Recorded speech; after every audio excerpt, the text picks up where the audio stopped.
actually don't even see that one myself, so.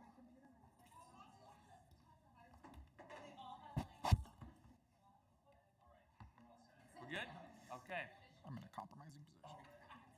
We're good. Okay. My finals this week, so. Wonderful.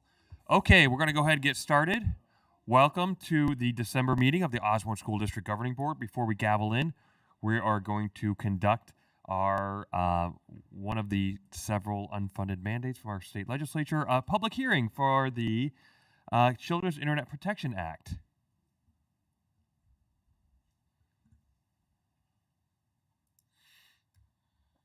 Good evening, President Arms, the Governing Board, and Superintendent Robert. We do this every year. It's a mandatory that we do. Sorry. Oh, go ahead. That we do this every year to qualify for a federal grant to tell the community that we are SIPA compliant.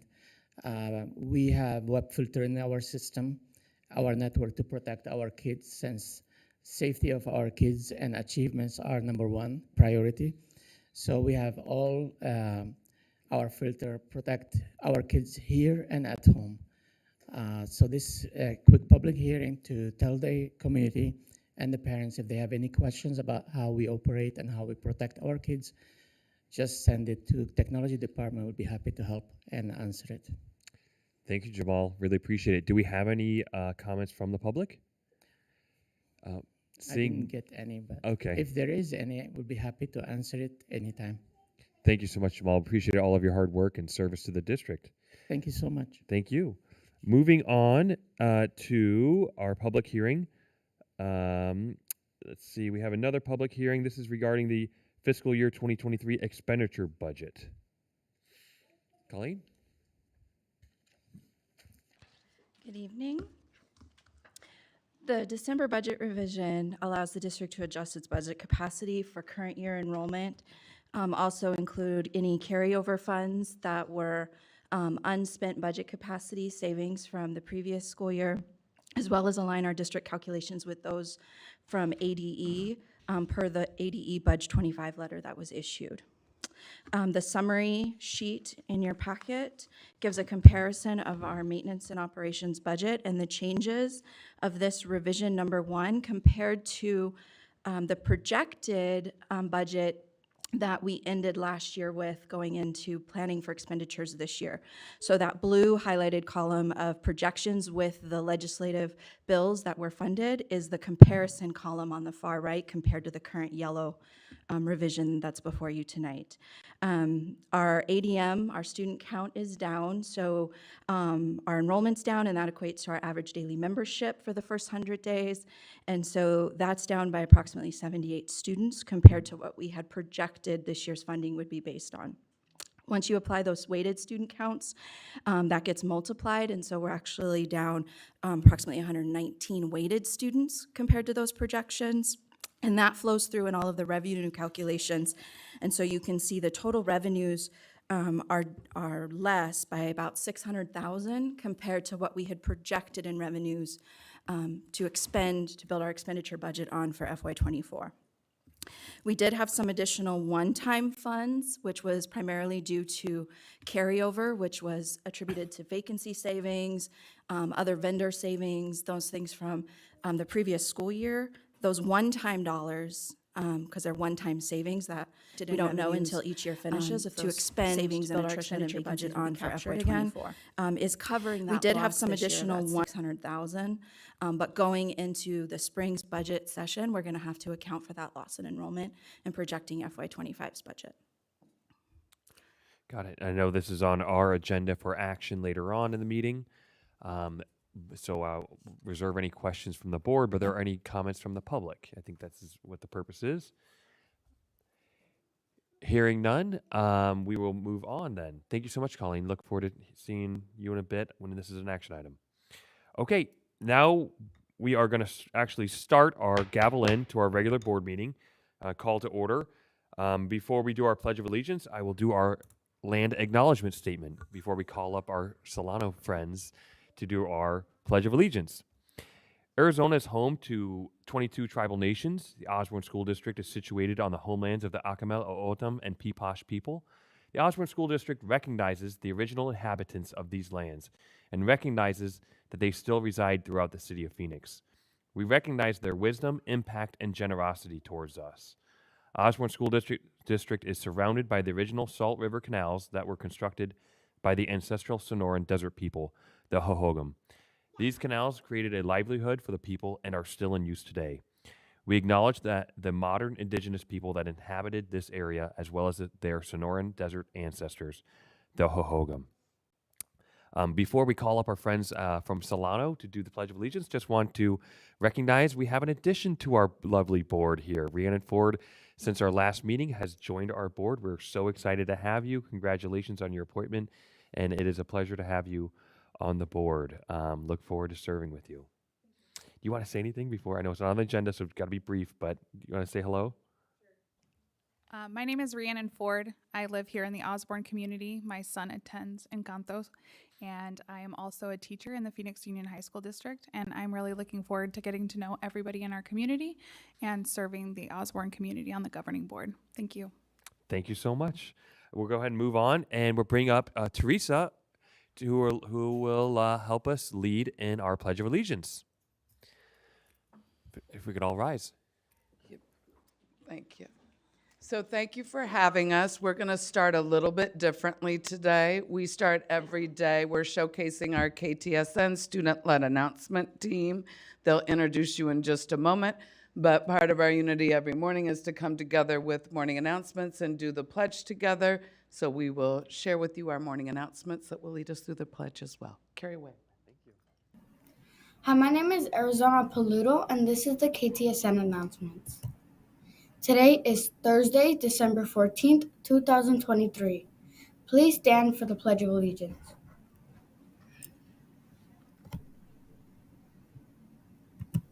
Pledge allegiance to the flag of the United States of America and to the republic for which it stands, one nation, under God, indivisible, with liberty and justice for all.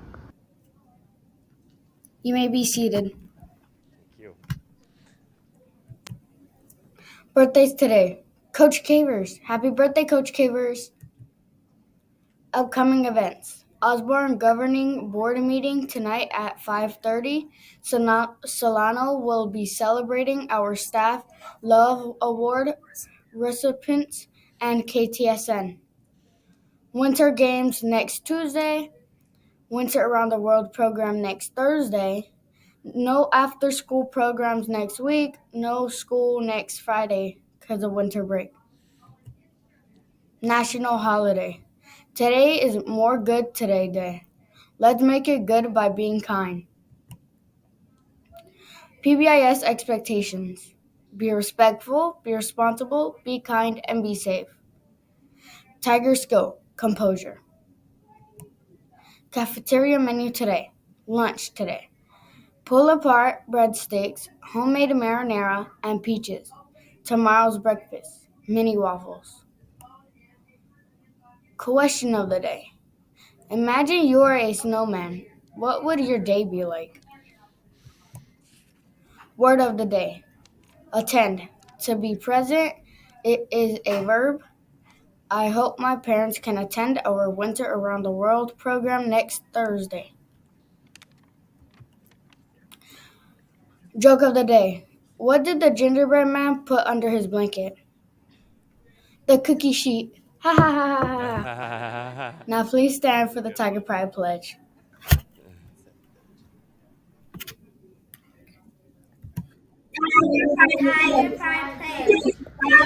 Proud to be me. R, respect for all others I see. I will be on time and ready each day. D, doing things safely is the Tiger Pride way. E, everyone in Solano has to pride. Have a great day, Tigers. That's for you, Jeff. So we just wanted to give you a little taste of what our students are creating each and every day. I'm going to let them introduce themselves in their role because they really are the stars of KTSN. Just know they're building them, they're designing them, and they're speaking them. We just started moving into doing actual reports, special reports. We've done a couple of them on project-based learning and our Winter Around the World program that is starting up. But without further ado, some of our kiddos, there's a lot of illnesses going around and stuff, so we don't have our whole crew here, but I'm going to let them introduce themselves, who they are, what their role is, and what is important to them about their role. Hi, my name is Jordan Salas. I'm in 6th grade, and my positions are news, anchor, and editor. Come on a little bit. Hi, my name is Arizona Paludo, and I am the news anchor, and I'm in 5th grade. Hi, my name is Evany Fimbres. I'm in 4th grade, and my position is question of the day. So they do an amazing job tracking their questions of the day and everything they put in there, because I was like, how do we know if we're going to use it again? So it's really cute to watch them with their own organization systems of how they organize the content that they share out. So I'm going to let them share a little bit about what is important to them about the news station and their role.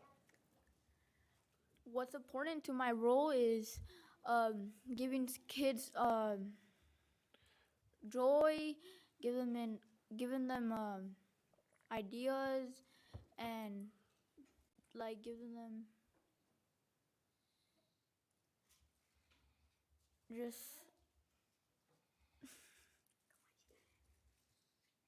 ideas. Yeah.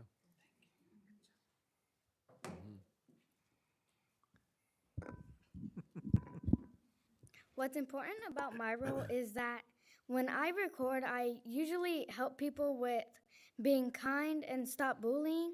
And when I help people stop bullying, I would always stop fights and help people be safe in this school. What's important about my role is I put questions so that people can really think about the question.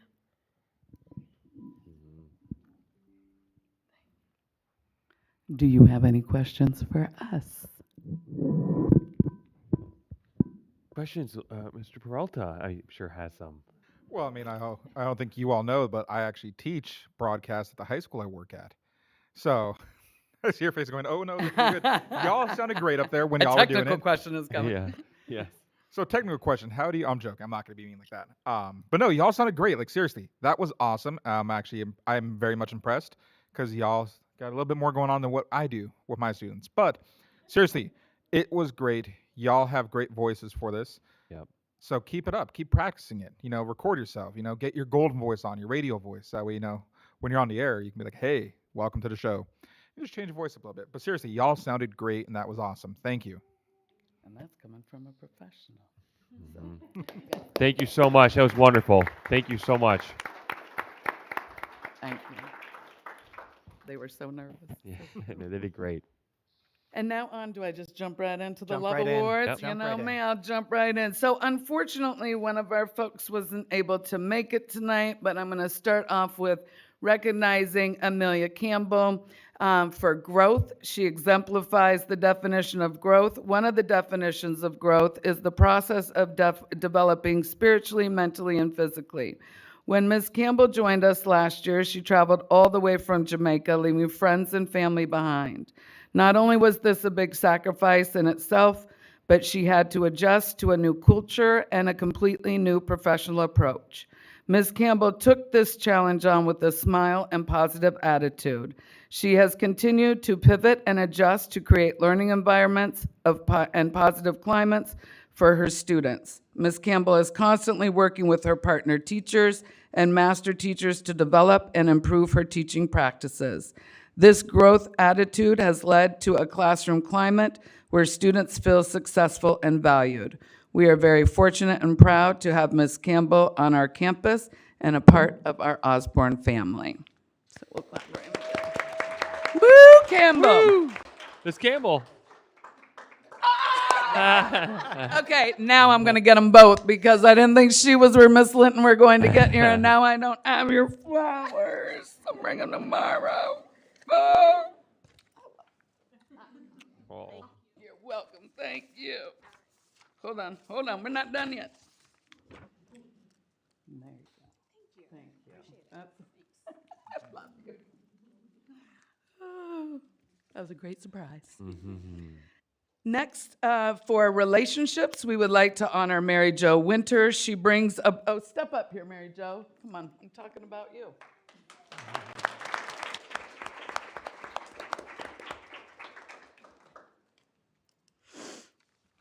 So Mary Jo Winter brings a positive attitude and personal touch to Solano. Year after year, Ms. Winters has found ways to bring staff together.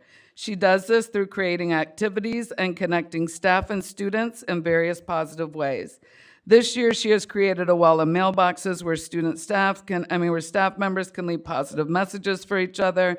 She created a lemon tree where we can give shout outs and well wishes to staff members in need. In addition, she brings in puzzles for staff members. I now bring them in too, thanks to my parents. Members to gather in the lounge and collaborate and relax on breaks. When asked, the response theme from staff member is about Mary Jo. She is so nice and positive at all times. Furthermore, Ms. Winters is always willing to lend a hand to colleagues and take an additional responsibility when necessary.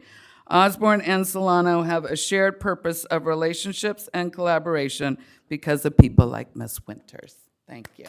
That's right.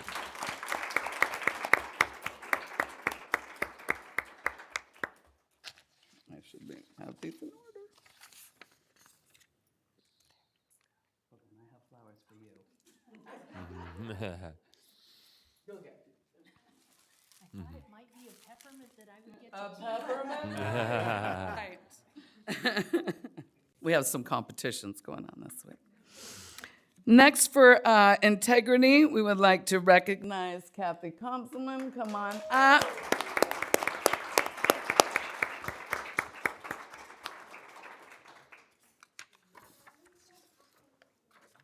Not yet. Integrity can be a tough task. Kathy Komselman constantly demonstrates its qualities. Ms. Komselman works diligently daily to ensure that our students constantly receive what they need to be successful. She advocates for each student and spends endless amounts of time learning about student families and connecting them to necessary resources. Our students and their families face many challenges daily at different levels. Ms. Komselman works diligently to identify each of these challenges and how the district and Solano can meet each need. She is constantly working with and consulting our professionals to provide them with tools and advice. This provides our staff with the tools they need to support our students.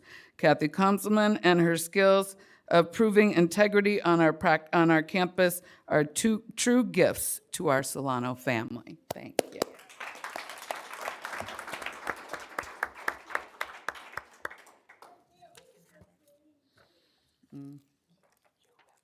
You get flowers too.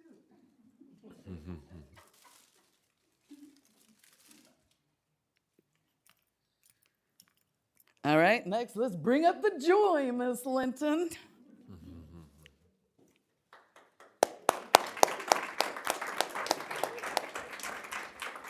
You can already see why she's our representative for joy.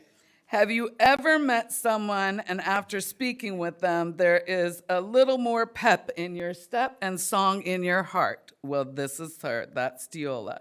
Teola exudes joy from her infectious smile to her kind words. Her students are her heart. She creates a safe, warm, and loving and structured environment for them where they can grow and learn fearlessly. She was always encouraging those around her. I challenge anyone to not smile while engaging with her. No matter the situation, Teola can always see the bright side and press on. She is a shining light on our campus who ignites our spark daily.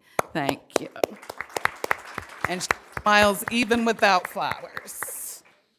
And she wasn't feeling well either and showed up. Thank you.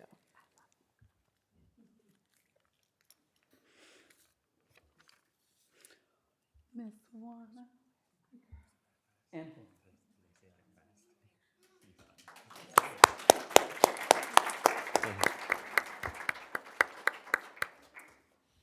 So Ms. Juana is our recipient for equity, and Juana has been part of the Osborne family for over 20 years, and her children have also been through our district as well.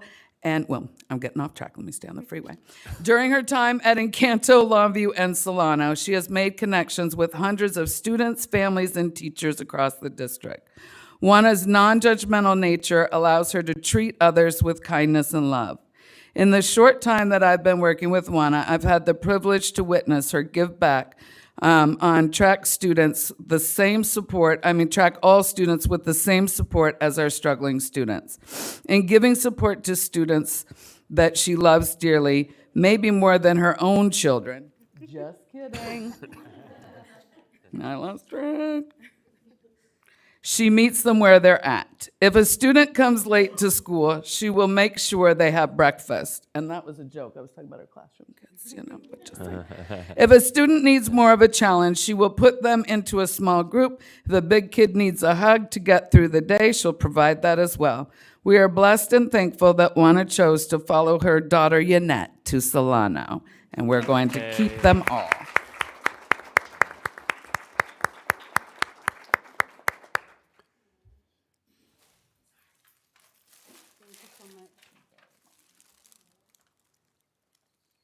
And that's our Solano crew. Wonderful. Thank you so much, Teresa. That's wonderful.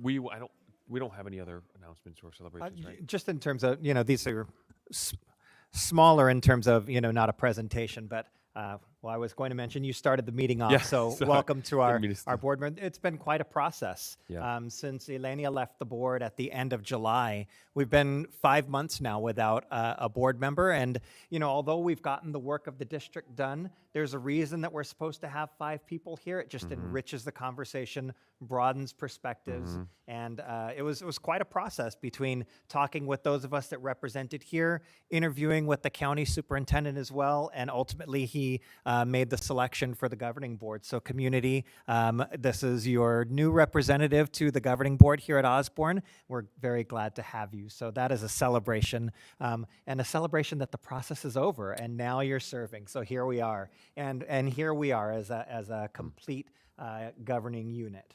Yeah. Also, I've been updating you guys, and if any of you are followers of us on social media, you've seen some fantastic visits that we've been having within the district of other organizations that come to learn with us and us learning with them. So, we've been happy to just kind of promote some of our work with the Arizona Teacher Residency Program, our work through the Children's Equity Project at ASU. We hosted one of our state representatives who just wants to come and get a look at the work that we're doing here in Osborne, particularly with the Teacher Residence Program.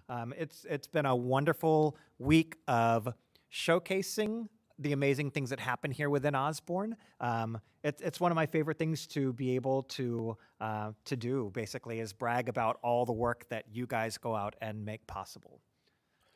That's right. And just the only thing I would add on that is just everybody who participated in the process, who applied to the Osborne School District Governing Board.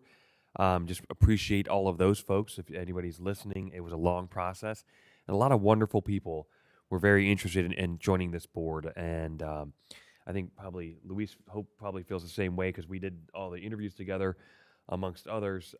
It's very inspiring to see how many people want to contribute to this community because it's a very special community. So thank you to everybody who applied. We are going to take a quick, just a 5-minute recess. I want to call during the recess, all of our award recipients, Ms. Campbell, Ms. Consulate, all you folks, come on up. And Brandon's going to take a couple of photos here with the board, just right up here. So come on up, and we're going to just do a 5-minute recess. Everyone, of course, is welcome to stay for the rest of our meeting, but we'll take a 5-minute recess for those who want to leave as well. Thank you so much.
Okay, there we go.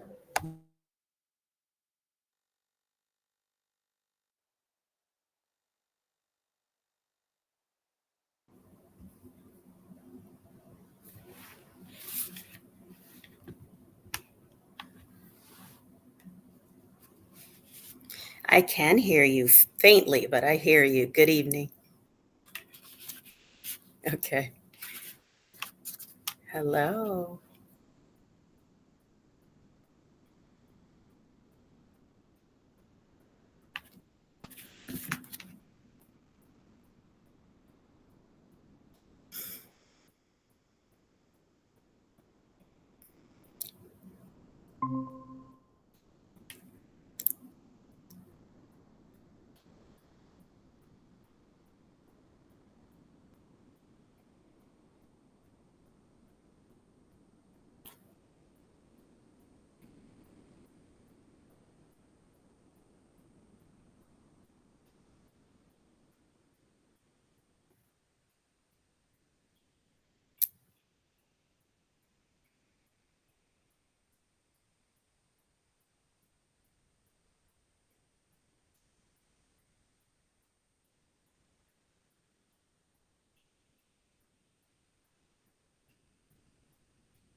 Thank you.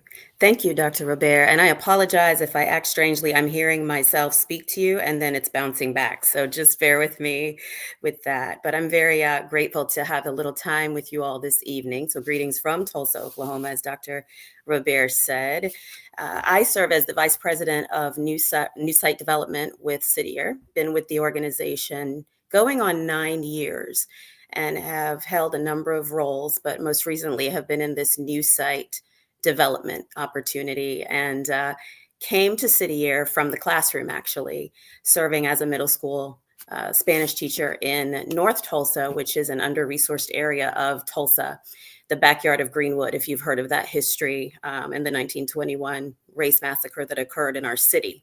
So I'm bringing forward that context for you so that you know that as I'm speaking with you tonight, I'm leading with thoughts as a former educator and one devoted to students receiving excellent education, access to equitable education.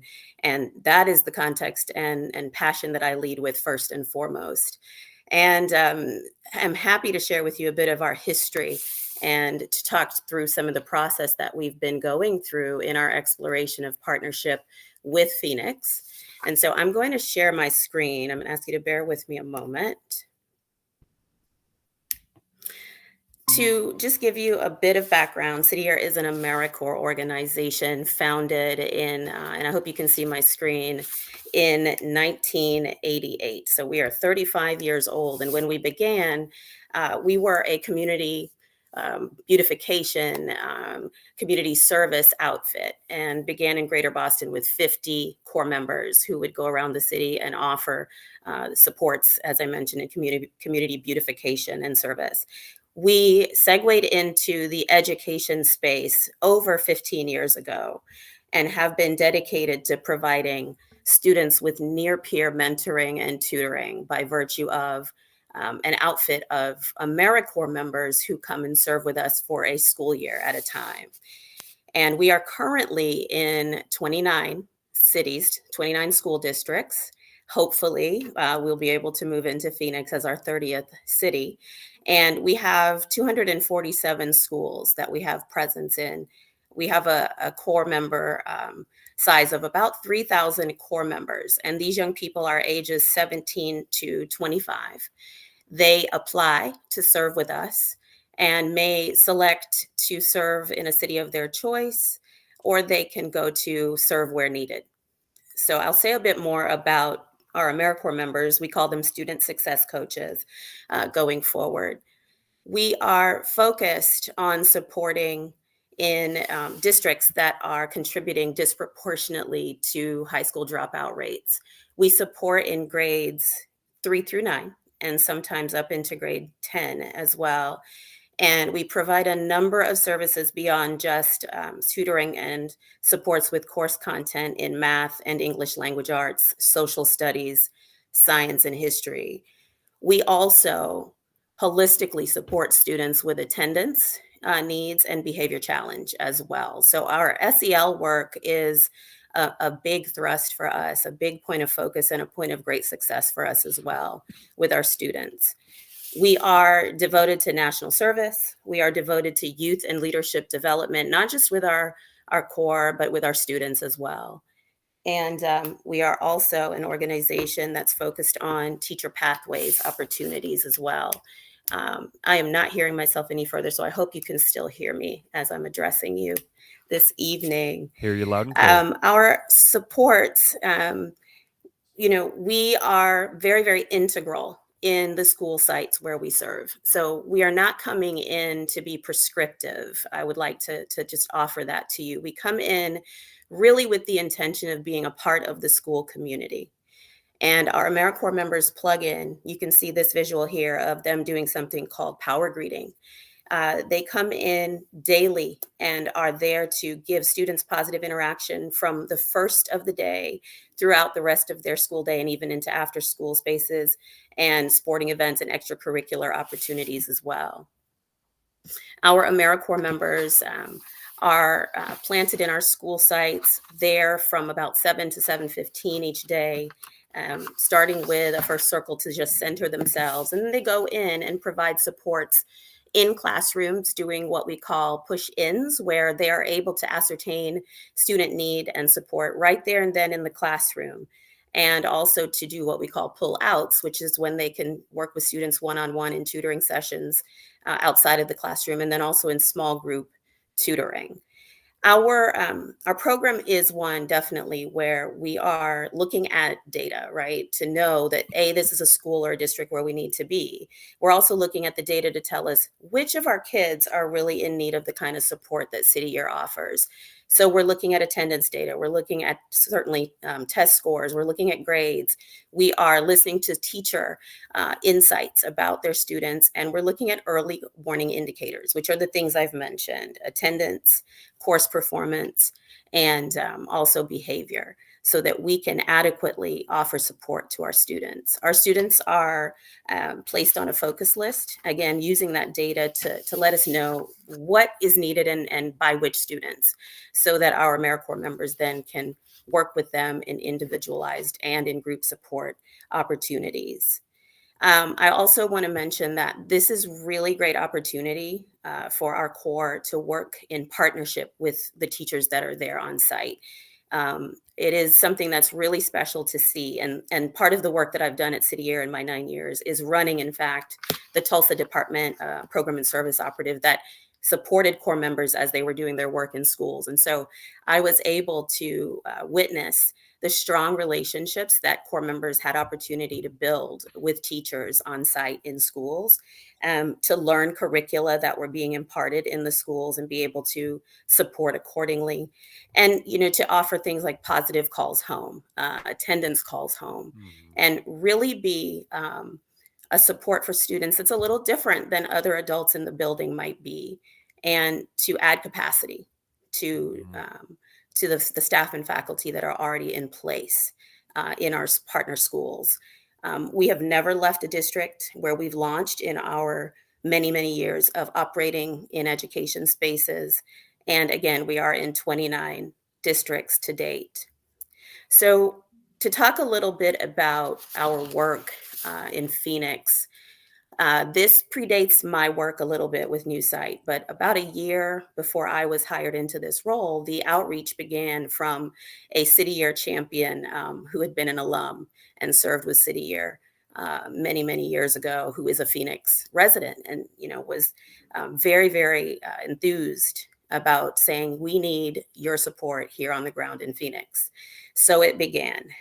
And we have been excited to be able to consider partnering with Osborne District specifically and also with Phoenix Union, and have been really, really grateful to have great support and interest from Dr. Robert and also from Thea Andrade, the interim superintendent for Phoenix Union District. We have been on the ground many times. We've made many visits and been able to connect with a lot of wonderful leaders across sectors and to bring awareness about City Year, and have garnered a lot of great support. This is a multi-phase process. It is not a rapid process, and it's very, very strategic.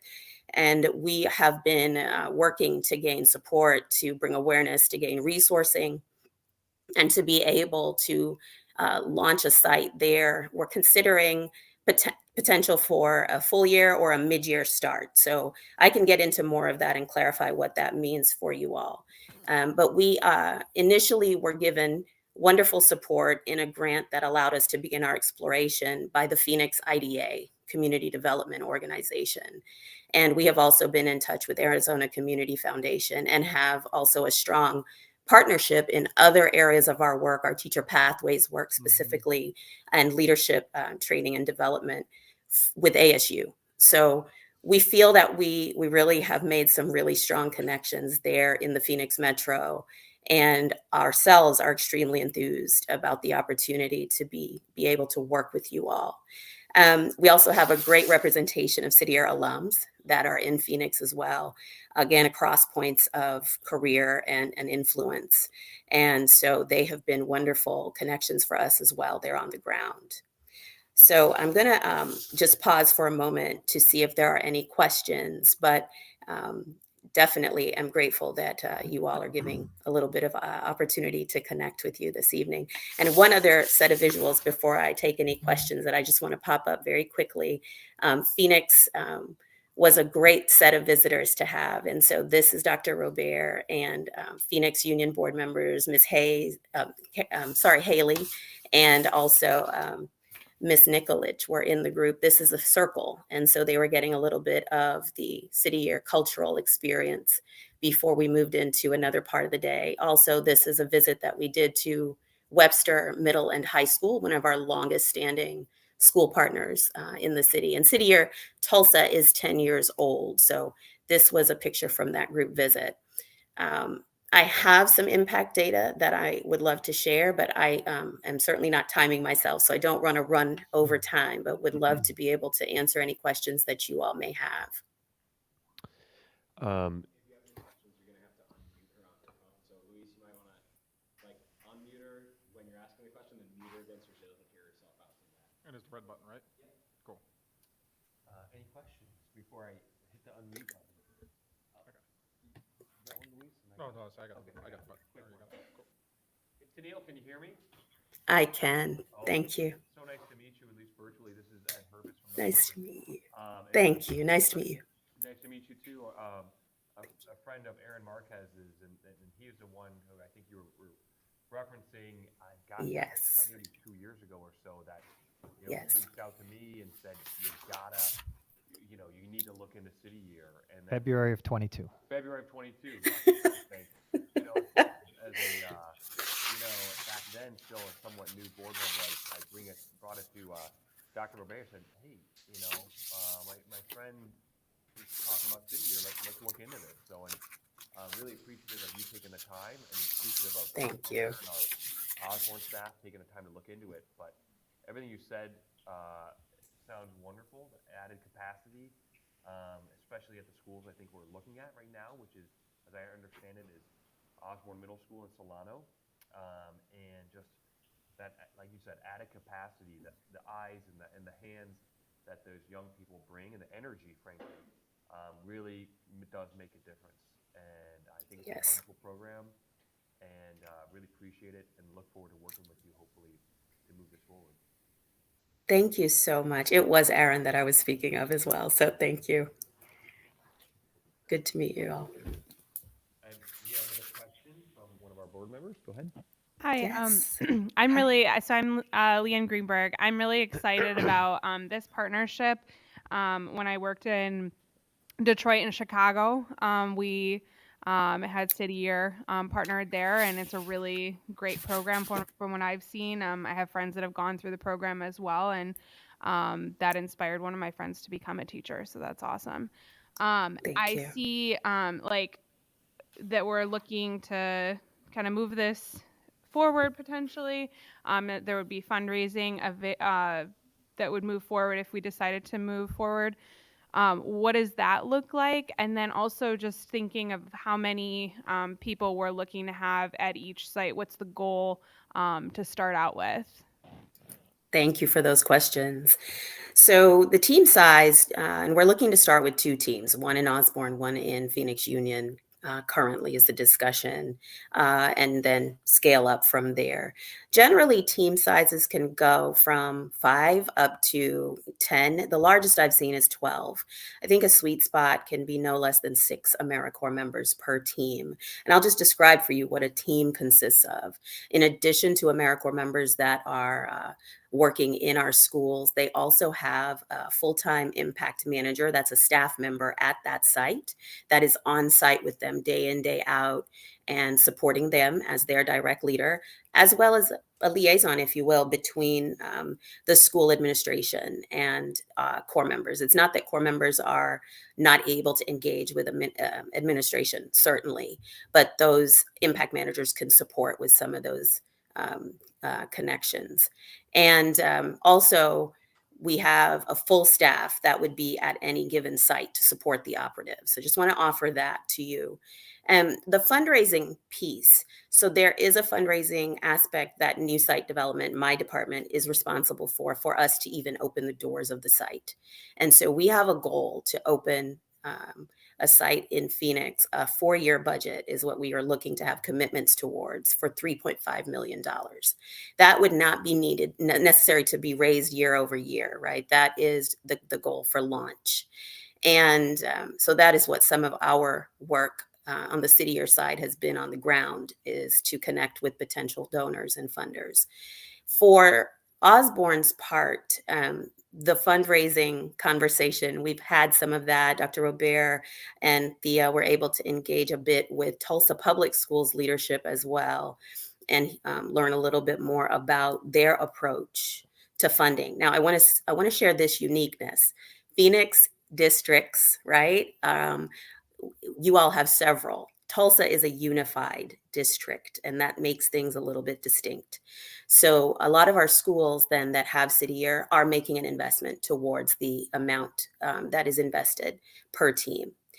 The cost per team, if we need to talk numbers at this point, we're looking at an investment per district of about $150,000 per team.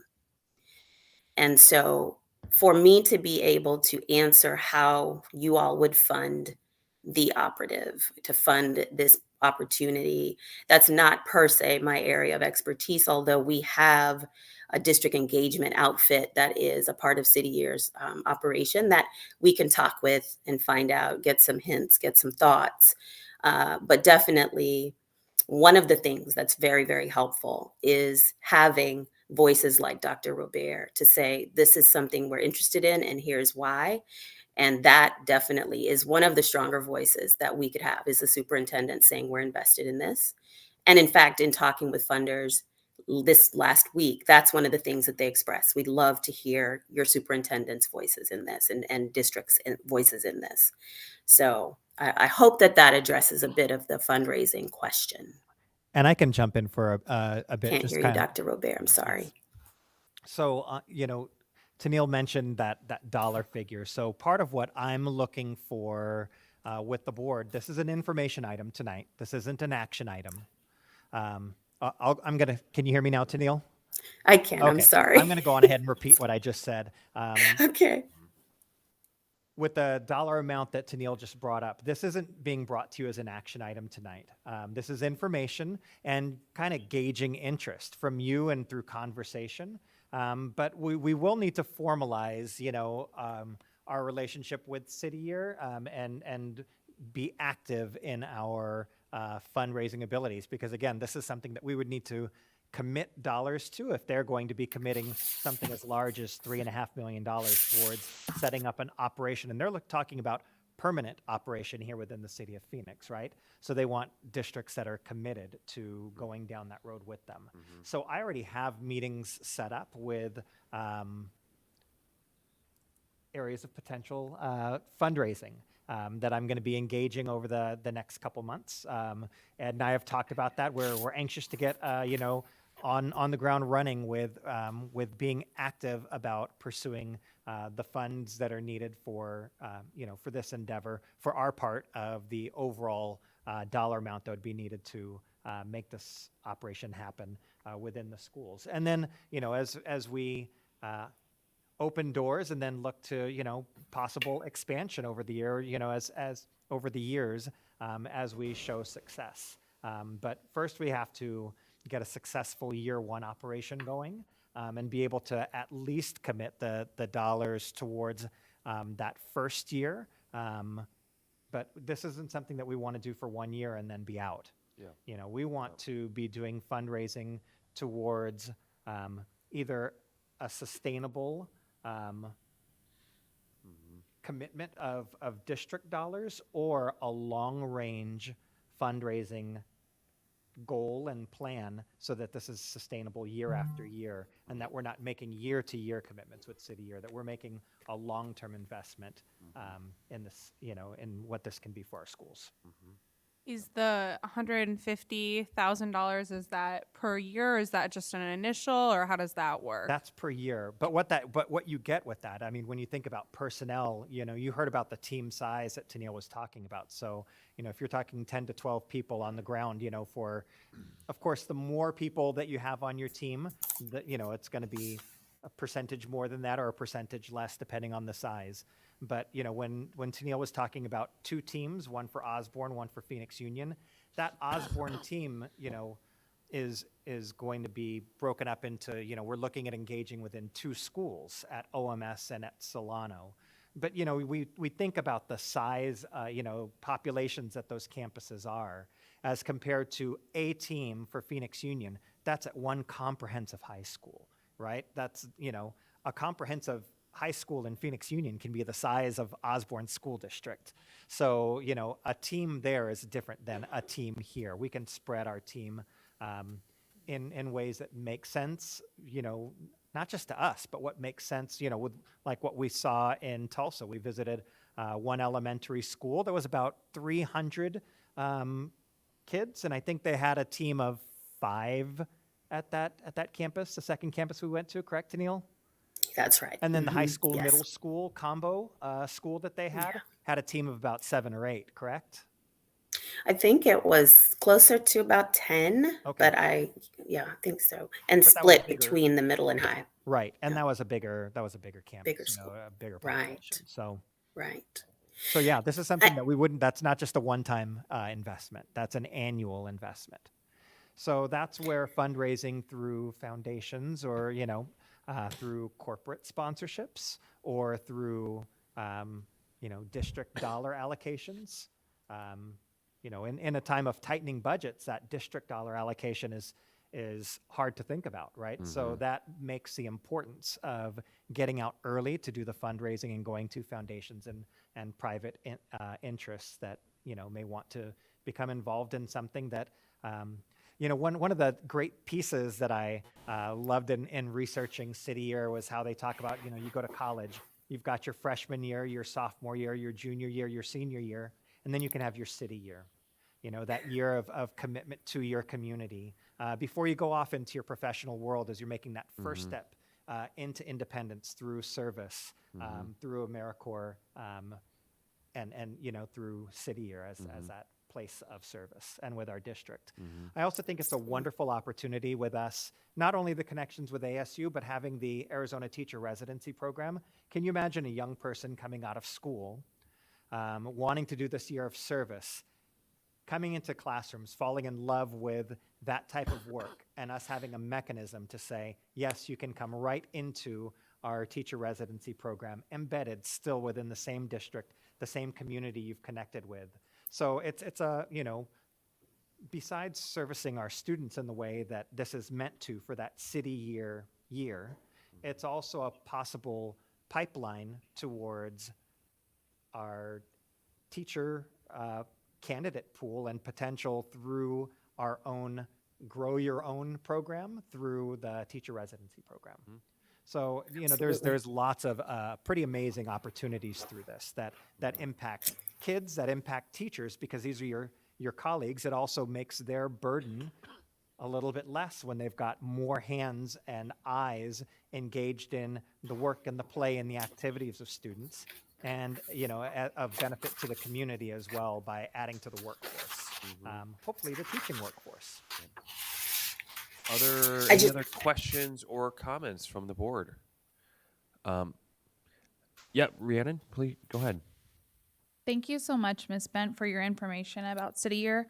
I was wondering if you could paint a picture of what individuals are doing as they're coming on our campuses, because you had talked about the high fives coming in, but then also after school programs. So are there individuals coming maybe in the morning and staying through the day, and then individuals coming maybe at lunch and staying through after school?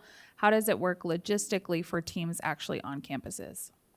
Thank you for that question. Yes, so our AmeriCorps members are plugged into the school from start to finish every school day. They arrive, like I mentioned, around 7:15 here in Tulsa anyway, and they might do a first circle by 7:15, 7:30, and then they are ready to power greet is what we call that, or welcome students in various ways, right? So that depends on the school need and desire and culture, but power greeting is one of the most lively ways to welcome our kids onto campus.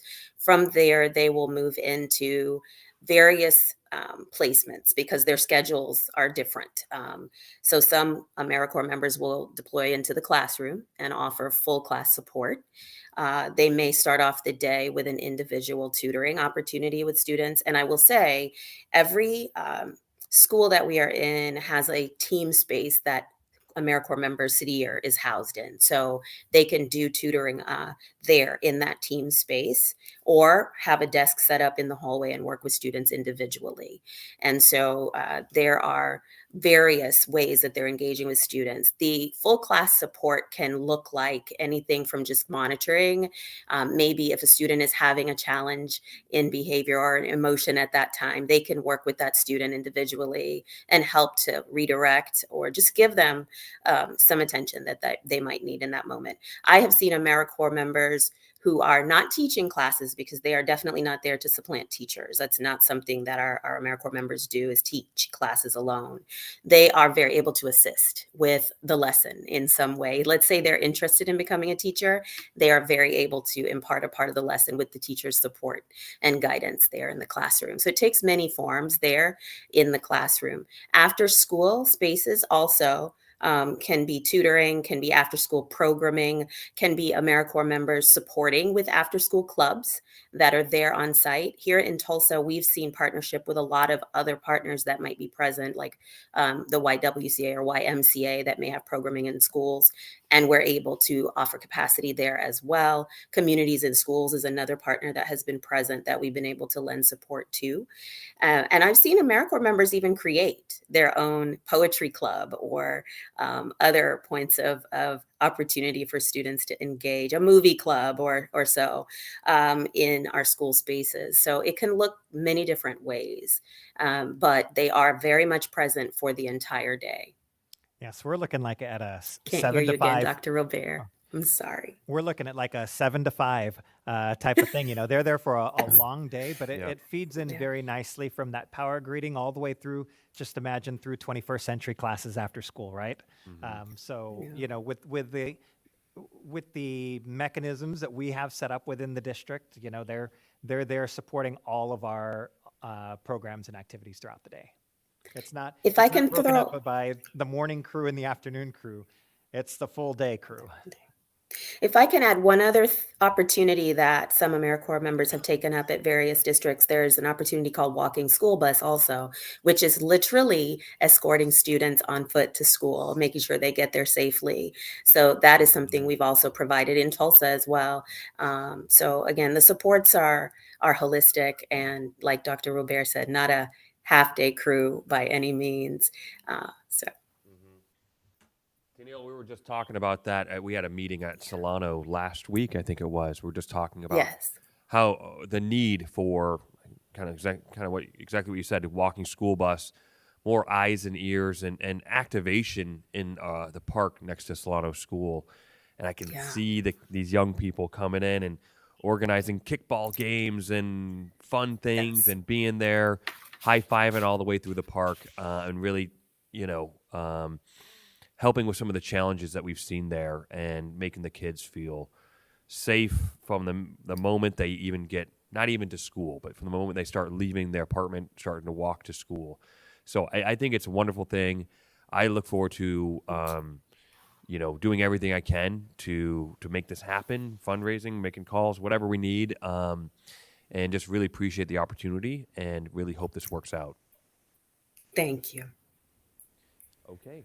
All right, and we may be seeing Tennille as soon as I know that she's got a trip to Phoenix planned in January, so she may be here at our Yes, next meeting. And Tennille, you and I can continue talking about the steps needed by city year to formalize this relationship. If we need to make this an action item before the governing board, but this was definitely I appreciate your time, especially being an hour thank later you. than us, just to share all of this information. And we'll be able to share not only in ongoing conversations, but tonight when we get into like board reflections and that part of the meeting, just kind of gauging where we are and steps towards moving forward.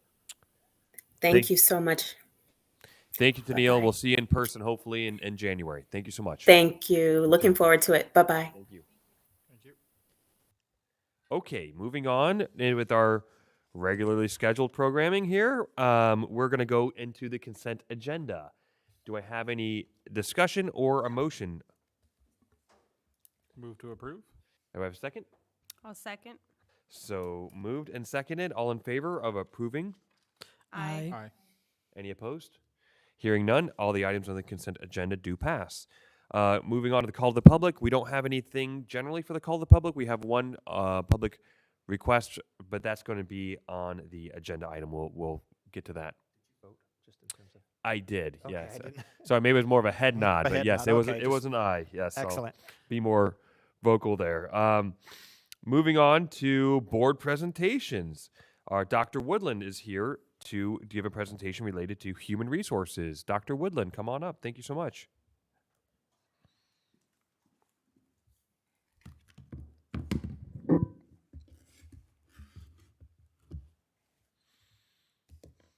Hello, Hi.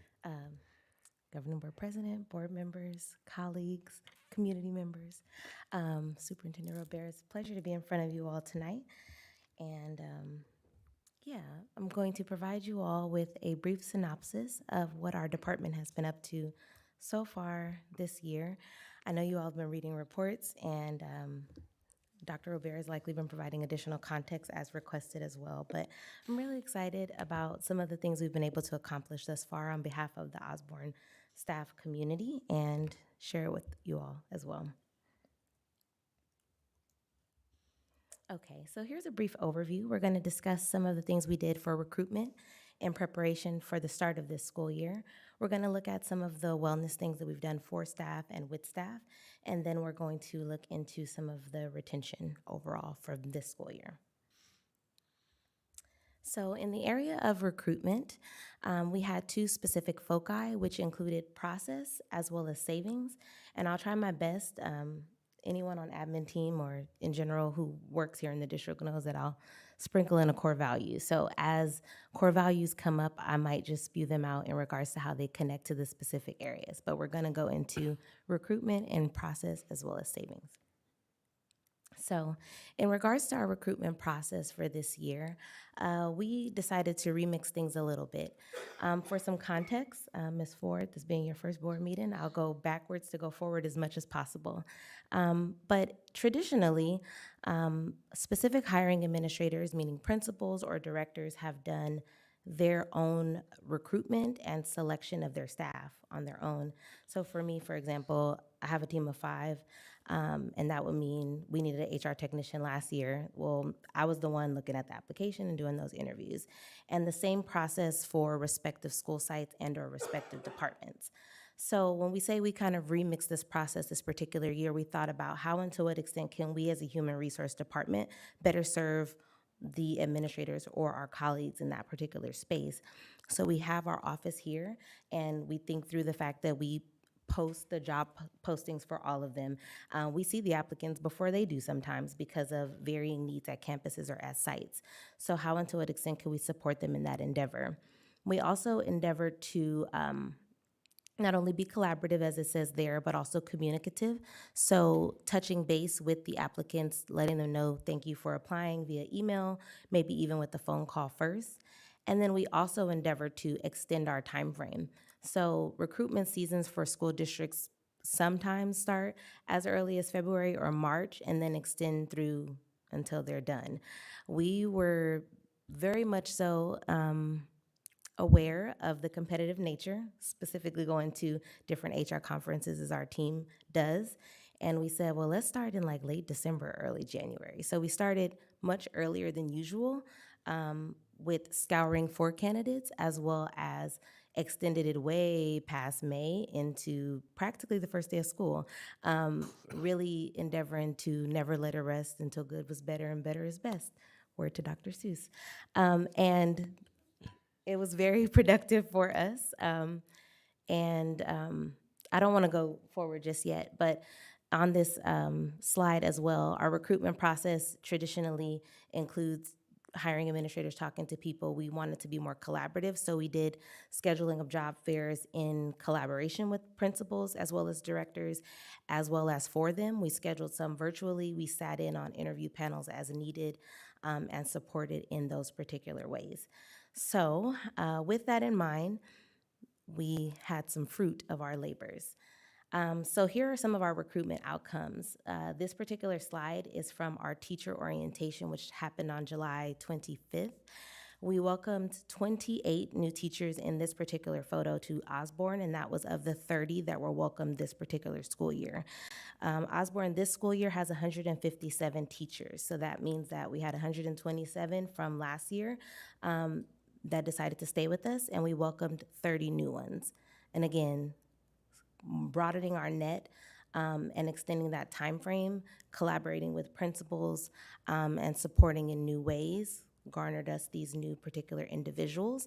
But for additional context, we can give you additional data as to where these particular teachers came from. So the 30 new teachers, we had 11 brand new teachers to Osborne, had never worked here before, but either found us or we found them. When I say we found them, we have Power Schools as one of our applicant tracking platforms. Directly from our website, we have Indeed. We also utilize the Arizona Education Employment Board this particular school year. We pulled resumes from there. We cold called and cold emailed candidates, so we found some of them. We had 7 of our 8 Arizona teacher residents from last school year signed contracts to stay with Osborne this particular school year and lead a classroom of their own. So that was 7 of the teachers that we welcomed. We welcomed 3 new Teach for America candidates this particular school year. And I love Teach for America. I'm a Teach for America alum. I know that Director Kelly is a Teach for America alum. Brendan, who's actually doing the PowerPoint presentation, is TFA, and so is Principal Jeff Martin. So TFA has a special place in our heart, and so is Luis, but I won't say that about you. I also would like to note that we decided not to do things traditionally and not just think about people who prior didn't have any experience with Osborne. We also, again, remixed our prospects for recruitment, and we did some reclamation. That included reaching out to people who prior worked in the district, maybe previously had relationships in Osborne, and endeavored to see if they wanted to come back. and 5 of them did. And then we also had 4 people that were prior in classified hourly positions transfer to become teachers. So these are candidates who already have bachelor's degrees or were just wrapping up their bachelor's degrees and decided to step into the classroom into a leadership capacity and make that commitment for Osborne students in our community. So this was a specific joy point for us all, that it was just a wide net cast and successful in various ways. And much appreciation to the principals who welcome Teach for America candidates, to the curriculum or teaching and learning department here for the partnership with Arizona Teacher Residency, and then for everyone who did all the interviews that we scheduled for them or with them, and all the pestering that they put up with as well. But that's not all. Our recruitment outcomes were also successful as it pertains to support staff. So we welcomed 29 new support staff, and we have data on that as well. 25 of these support staff were classified hourly, and the specific breakdown is, again, across all departments, all sites. So I'll give you some context. We welcomed 9 educational assistants to Osborne, a baker cook in the child nutrition department. We welcomed 2 new bus attendants, a bus driver, a crossing guard. We welcomed 5 new night custodians, 1 parent liaison, and 3 behavior technicians to support for our students as well as in our classrooms. In addition to that, that was only 25 of the support staff listed. We also welcomed 4 what we call certified support professionals. So that included 2 social workers, 1 psychologist, and a psychologist intern for this particular school year.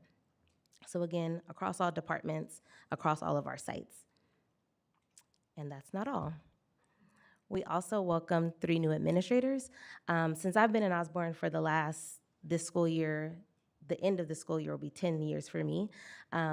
We've had a pretty steady administrative team, but this school year we had a couple openings come up, and we were able to welcome the 3 administrators that you see there, including Principal Ken White, including Principal Teresa Nicolage, including Director Sam Garcia. This was a point of pride for our department as well, and just a shameless plug, Teresa's the principal who hired me, and we were very happy to welcome her back. So that was a glow point. Which transitions us to wellness. So that was all the things we did. But before we move on from recruitment, I want to point out that all of that recruitment was done prior to the beginning of the school year. So we also thought about how and to what extent is it a burden and a potential barrier to education outcomes for students in achievement or elsewise for stability purposes to have teachers joining them in the middle of the school year, having a substitute and varying adults responsible for them in the classroom. So we endeavored to get all of this done and ready before the first day of school, and it was. And now we'll transition to wellness. So our wellness foci for this particular school year as a department were HR days at sites, as well as offerings. And again, if you had no other context of Osborne's HR department and how we've endeavored to shake things up a little bit, we go out to sites because we understand that if everyone's at work, they should be with kids or doing whatever their duties and responsibilities are. So they may or may not have time to come to us, so we endeavor to go to sites and make ourselves available for staff. Last year, we were able to do so twice per school site, and this year we're endeavoring to do so 3 times. So in the fall, which we've already done, we did benefits and beneficiaries was our area of focus. So making sure the staff understood their benefits offerings, as well as updated any beneficiaries. Benefits was done on site and beneficiaries was done via email so that we had the information directly from staff. In the winter, which we are currently in the winter term and that'll extend through February, we're gonna be focusing on retirement as well as professional growth. Our department has the data of which of our staff are eligible for retirement, either based on age or tenure in the district. So we're endeavoring to provide staff that information as well as staff for professional growth so that they get raises for the upcoming school year. And then in the spring, which for us will be between March through May, we're gonna be focused on mental health. For all of you who know and have looked at our calendar, April and May in particular have the fewest amount of days off than any other month in the school year, and it tends to be a time frame where staff may need those particular resources, but it also tends to be a time frame when staff may be reaching out for them. So we want to make sure that those are available. And then all the other things that we offer as well. In regards to the wellness offerings that we had for the fall term, we had a vaccine prevention clinic that was offered, and that was in conjunction with Diversified Solutions. What happened there is we have Kairos as one of our as our benefits partner, and in collaboration with them, Diversified Solutions kind of organizes with us. We picked a day, and they went out to each of our sites, and any staff members who signed up for vaccinations, including shingles, pneumonia, the flu, or COVID, were able to get vaccinations on site, and that didn't take away from their workday, all but 2 to 3 minutes maybe per individual staff member, and they were able to sign up for specific timeframes also. And then we also offered mammography screenings for women of age who endeavored to have that particular procedure done. I wanted to make that a specific glow point or grow point for us because this was the first time we've had it since COVID hit in 2020. So this was a bringing it back. And I would also say that this was in direct response to a staff member reaching out and saying like, hey, I would like to have a mammography screening. And I was like, hey, we lost our last partner. We'll find a new one. So we're very grateful for the mammography mobile van, as well as for Simon Med for being our partner for this particular endeavor.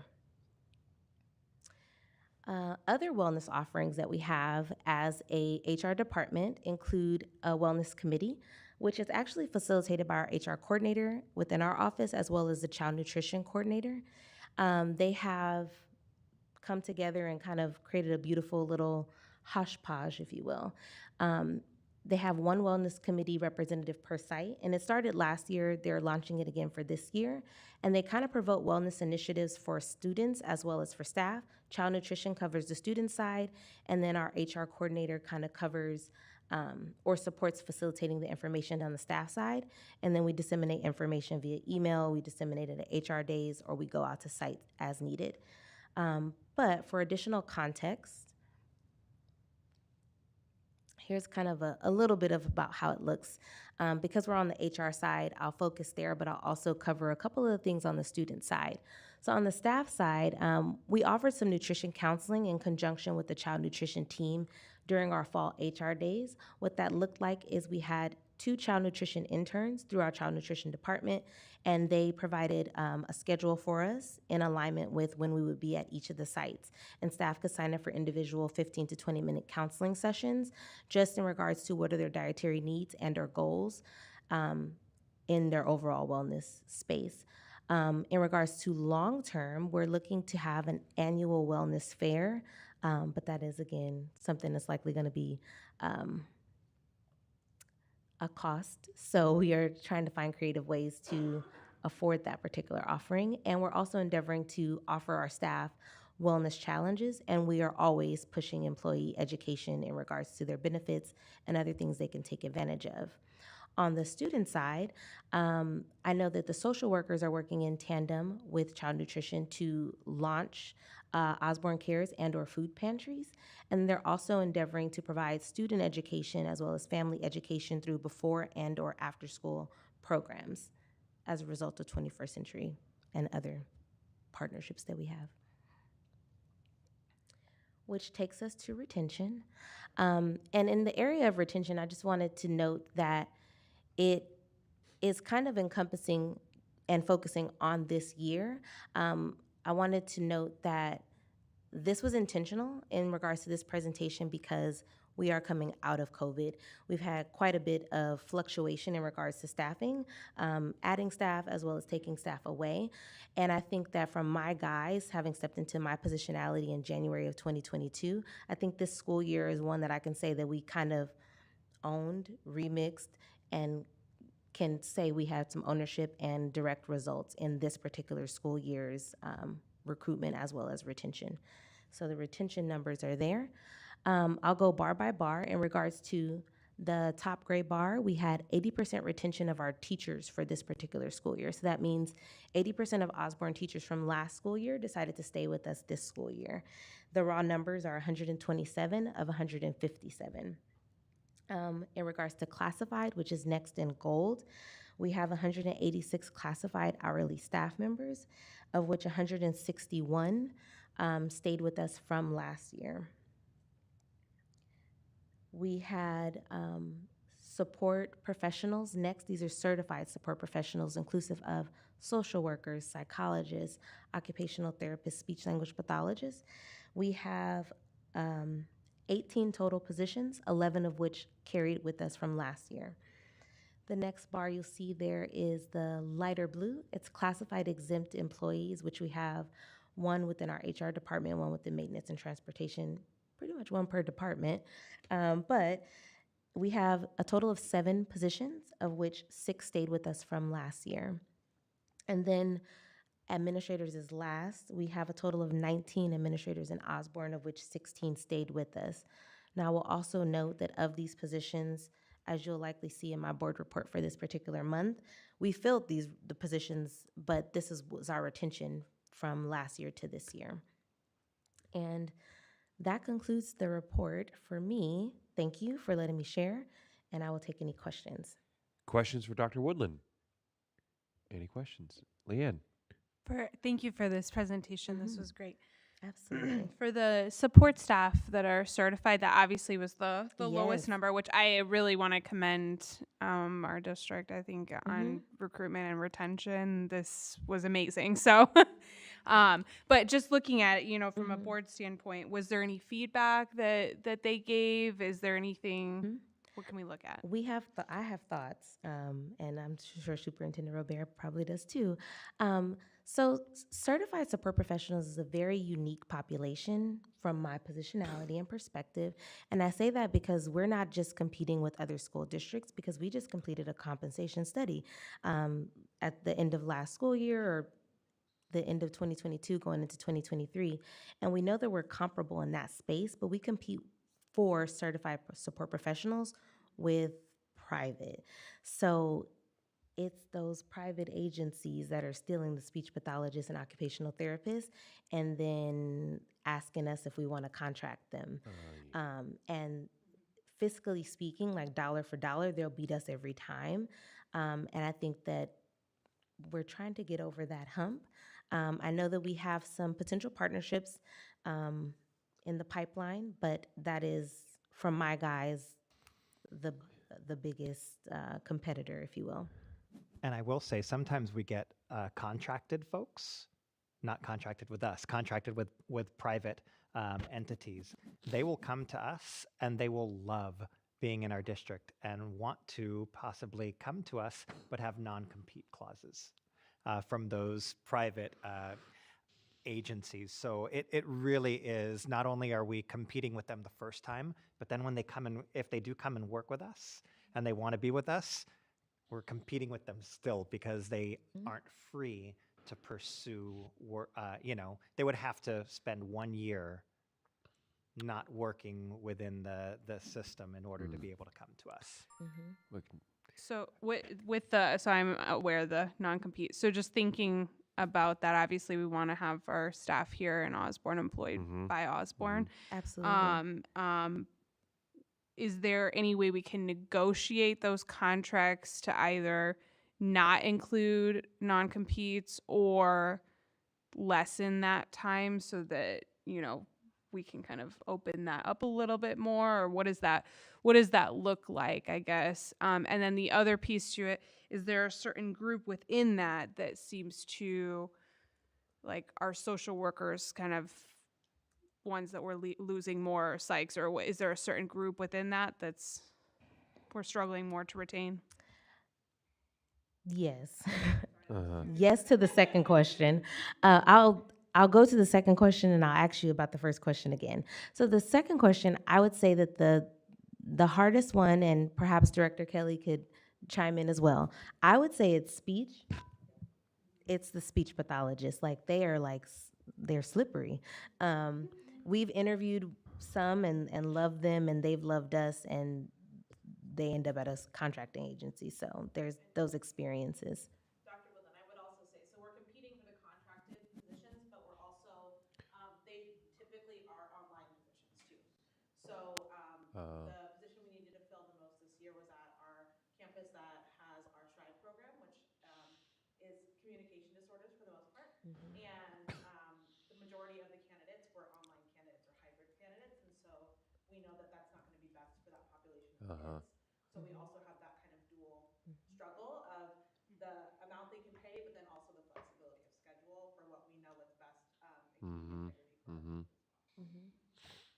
One thing that I'd point out too, in there, not necessarily one of our harder areas or hardest areas to fill, was social workers. And a big part of that is due to the grant that we get, that's part of the school safety grant. One of the requirements for the school safety grant is that the social workers are master's level social workers. So we've had candidates with bachelor's degrees in social work that have applied, but they're not eligible under the grant. So that's something to keep an eye on. We're less than a month from the legislative season beginning. And I believe one of the bills that has dropped already in terms of, for consideration is looking at that school safety grant and the certification of the social workers counselors. So that may be a little bit more open in the future. But we also have very high caliber master's level social workers that we have been able to get. So we're very fortunate for that. But it is a harder recruitment. Mm-hmm. Leanne, I think that's a great idea of not contracting with folks who require a non-compete. I think, generally speaking, non-competes in employment context are immoral. I mean, just hurt kids, hurt employees, hurt workers. A lot of states have done away with them. Arizona law has narrowed them and kind of creates this kind of gray area. And you never know if they're going to be upheld or not until you go to court, and people don't want to do that. Which I understand as somebody who goes to court every day. It's not fun for most people, but and if we're in a position of bargaining power when we're in those situations where we do have to hire an agency to say, look, we're going to strike that clause. A contract's always negotiable. Just something to keep in mind because hopefully Arizona goes the way of other states. It just says all non-competes in the employment context are just unenforceable. But until they do, it's something to look at. So I'd also like to just point out, well, not point out because it wasn't in the slide. I'd like to just note that in prior years, we've had a significant population of people be contracted sometimes if we struggled with direct hires. And all those 30 teachers, all the 29 support professionals, our 3 administrators, those are all direct hires to Osborne, which were all direct savings. In this particular school year, we only have, three contracted staff. So those are 3 people we couldn't find. But that really does speak to the entire administrative team, all hiring administrators being all hands on deck and literally interviewing to the very, very last minute. Very big kudos to Director Kelly and her entire team, teaching and learning, all the principals. Everybody was like, okay, we're going to save some money this year. And that really just speaks to wanting to be as fiscally responsible as possible. But then also, we're creatively thinking about potential partnerships. So we have Arizona Teacher Residence and TFA and all these other ones. Those are for teachers. So we're thinking through some similar partnerships potentially in the future for speech pathologists, occupational therapists, and so forth. I know we're not talking about this exactly right now, but I think maybe part of it is maybe we need to look at our compensation compared to those private groups and whether we revamp the salary schedule for certain employee groups, or that would be my ideal, or offer stipends or something like that to try to recruit those staff members so that we can entice them to want to be here. When we did our classification and compensation study, about 4 years ago is when we began, and we brought in an outside agency that did comparisons and did look at private sector as well as public sector, and we were so far behind where we are now, 4 or 5 years ago, that when we committed to do a class and comp study, we also were fiscally responsible to putting some dollars towards enacting it. We didn't just want to come forward with recommendations that we had no dollars to enact, right? And it took us years to get to the point of making up with all of those recommendations. And if we had at the time included the private sector were looked at, but not really given strong consideration in term. We were looking at where we were and trying to fall within like if they were outside that 5% range of what's comparable, even within the public realm. And then we had the decision to make, okay, we know we have to get outside of that 5% gap that's there. Do we want to just get within it? Do we want to be at like a midpoint, or do we want to lead? In no way, shape, or form on any of classified, exempt, administrator, certified, classified, nowhere in that did we decide to lead. We just knew we did not have the money to do that. So our goal was to get within that median range. And so leading was a huge ask. Going outside of that, looking to the private sector, was not even in the realm of true capabilities. So, but that's not to say we can't do it. But that was the decision we made then, and we made significant ground. And now you're posing the question for us to look at, okay, we succeeded in that. Now how do we take the next step forward? Yep. Sorry, when we hire, can you remind me, do we accept all years of experience or a certain number that we cap it at? So, for which employee group? Any, I guess. So our classified hourly salary schedule or placement schedule actually is not necessarily capped, but it encompasses varying years on the schedule to a maximum. And the same would be reflective of the range for teachers and all other employee groups that have like the ranges, if you will. But to a maximum of 10 years, right? That's what we're looking at. And if you're going to go outside of that 10 years, then a recommendation has to be brought to the superintendent. So that's not something that we're trying to stick within that, and it would have to be late in the game. Like dire. We try and stick to that published range, but policy allows for exceptions to be made. But you don't start at the exception. Got it. Okay, any other questions? Thank you, Dr. Woodland. Thank you so much for you and all of your staff's hard work on this. I know it's hard work, and you've been doing amazing things, so thank you so much. Thank you.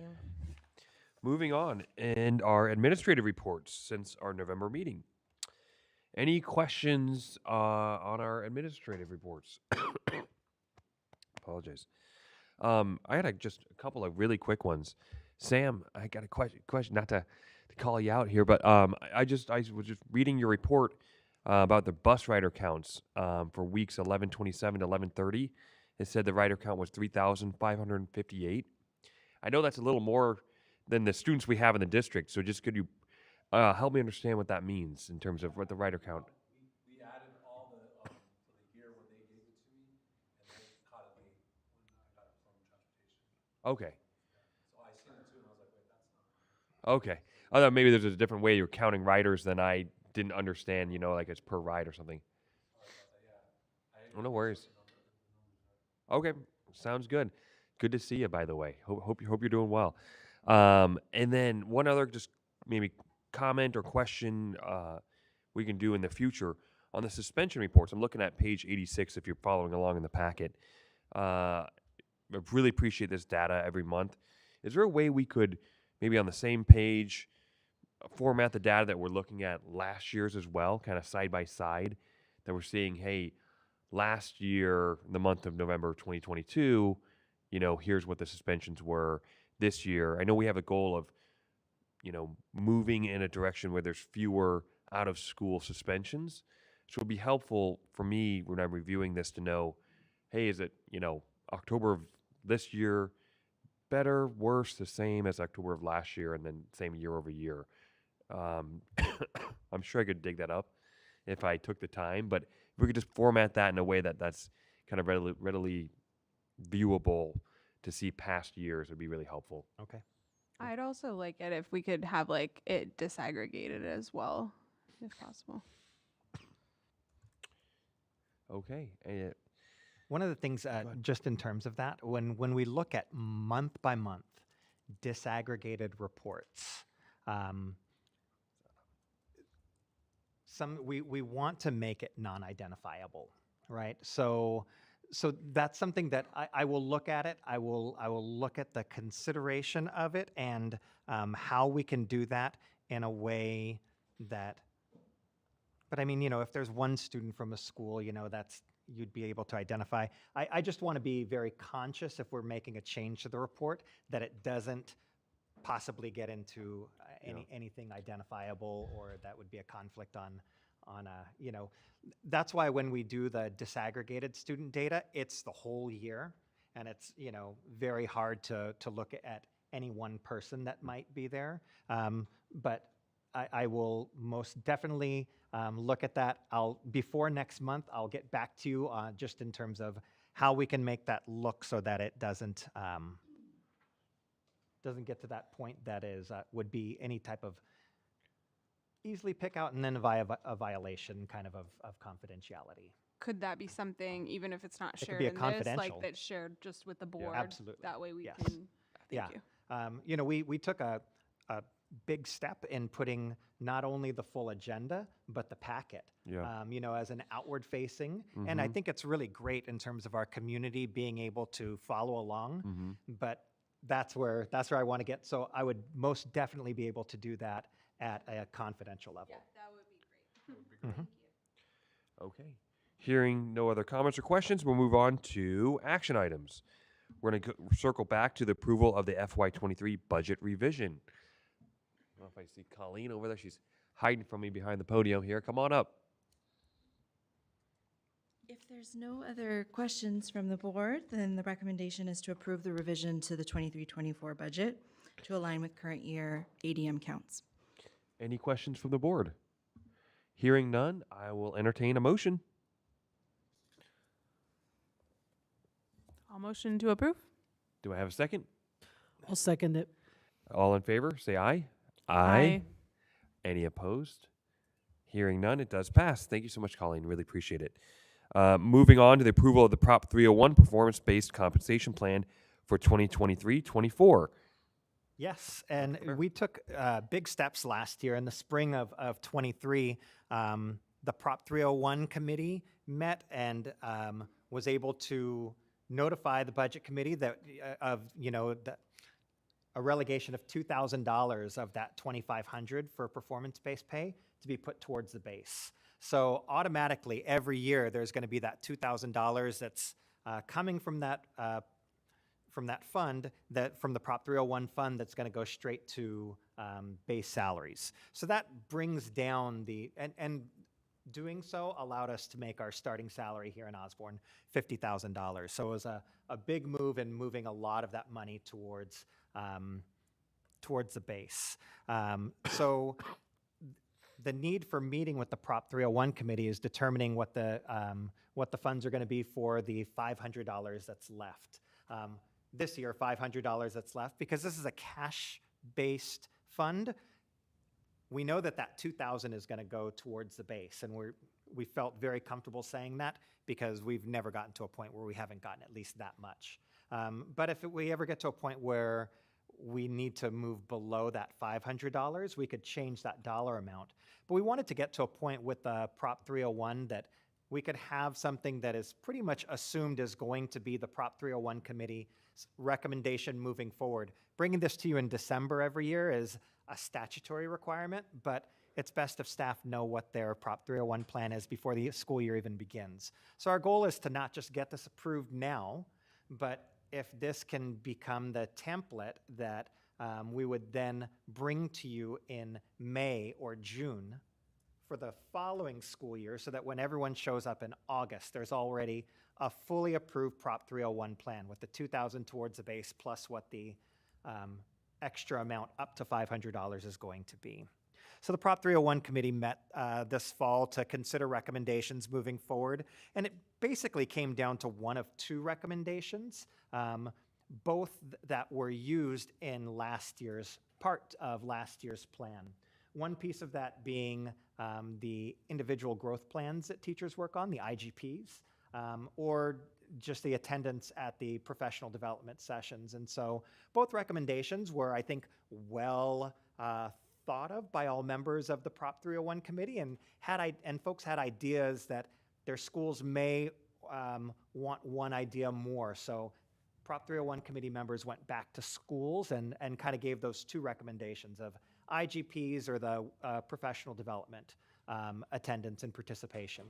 And pretty unanimously, the responses back from the 301 committees was for it to be the professional development Wednesdays. Given that we're just coming to the board in December for approval of this, we wouldn't actually look to counting the days until January. In order to get the Prop 301 funds, at 85% attendance at all those professional development days, started going from January through May. Next year it would be from August through May. But because we're getting this, it's wouldn't be right for us to approve this in December based on something on attendance that's expected from August, right? So that's the recommendation from the Prop 301 committee. That committee was, represented all different sites. OEA's membership was very much a part, both from leadership as well as some members of the Prop 301 committee that are also OEA members. So that is the recommendation from the Prop 301 committee. Wonderful. Any questions?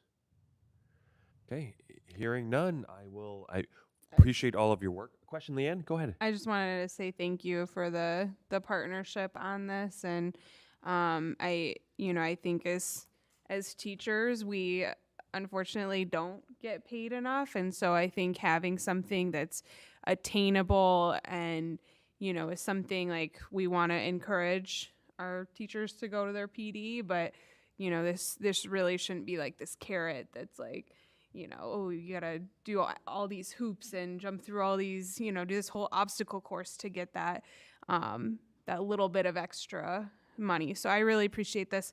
I would like, just before the upcoming school year, if we could have this come to the board maybe in the spring or summer or whatever. That way our staff know coming to next school year, even if we don't know dollar amounts necessarily, we can put like a percentage, like Correct. this percentage, and so that would be my only ask for the upcoming school year. I think it's safe to say, Colleen, that we can have a dollar amount on that if we bring it in May. Okay. Well, yeah, I just second that. Appreciate all the hard work. We talked about this last year, and everybody, I think, really took it to heart and got together and got on the same page, and it makes a lot of sense. We talked about retention. I think this is a big piece of that as well. So with that, I will entertain a motion. I'll move to approve. Do I have a second? Second. All in favor? Aye. Any opposed? Hearing none, it does pass. Okay, moving on to our approval of the non-renewal of our Arizona online instruction application. Abby. Good evening, board members. So we'll take a little stroll down memory lane back to the spring of 2021 when we were in the heart of the pandemic.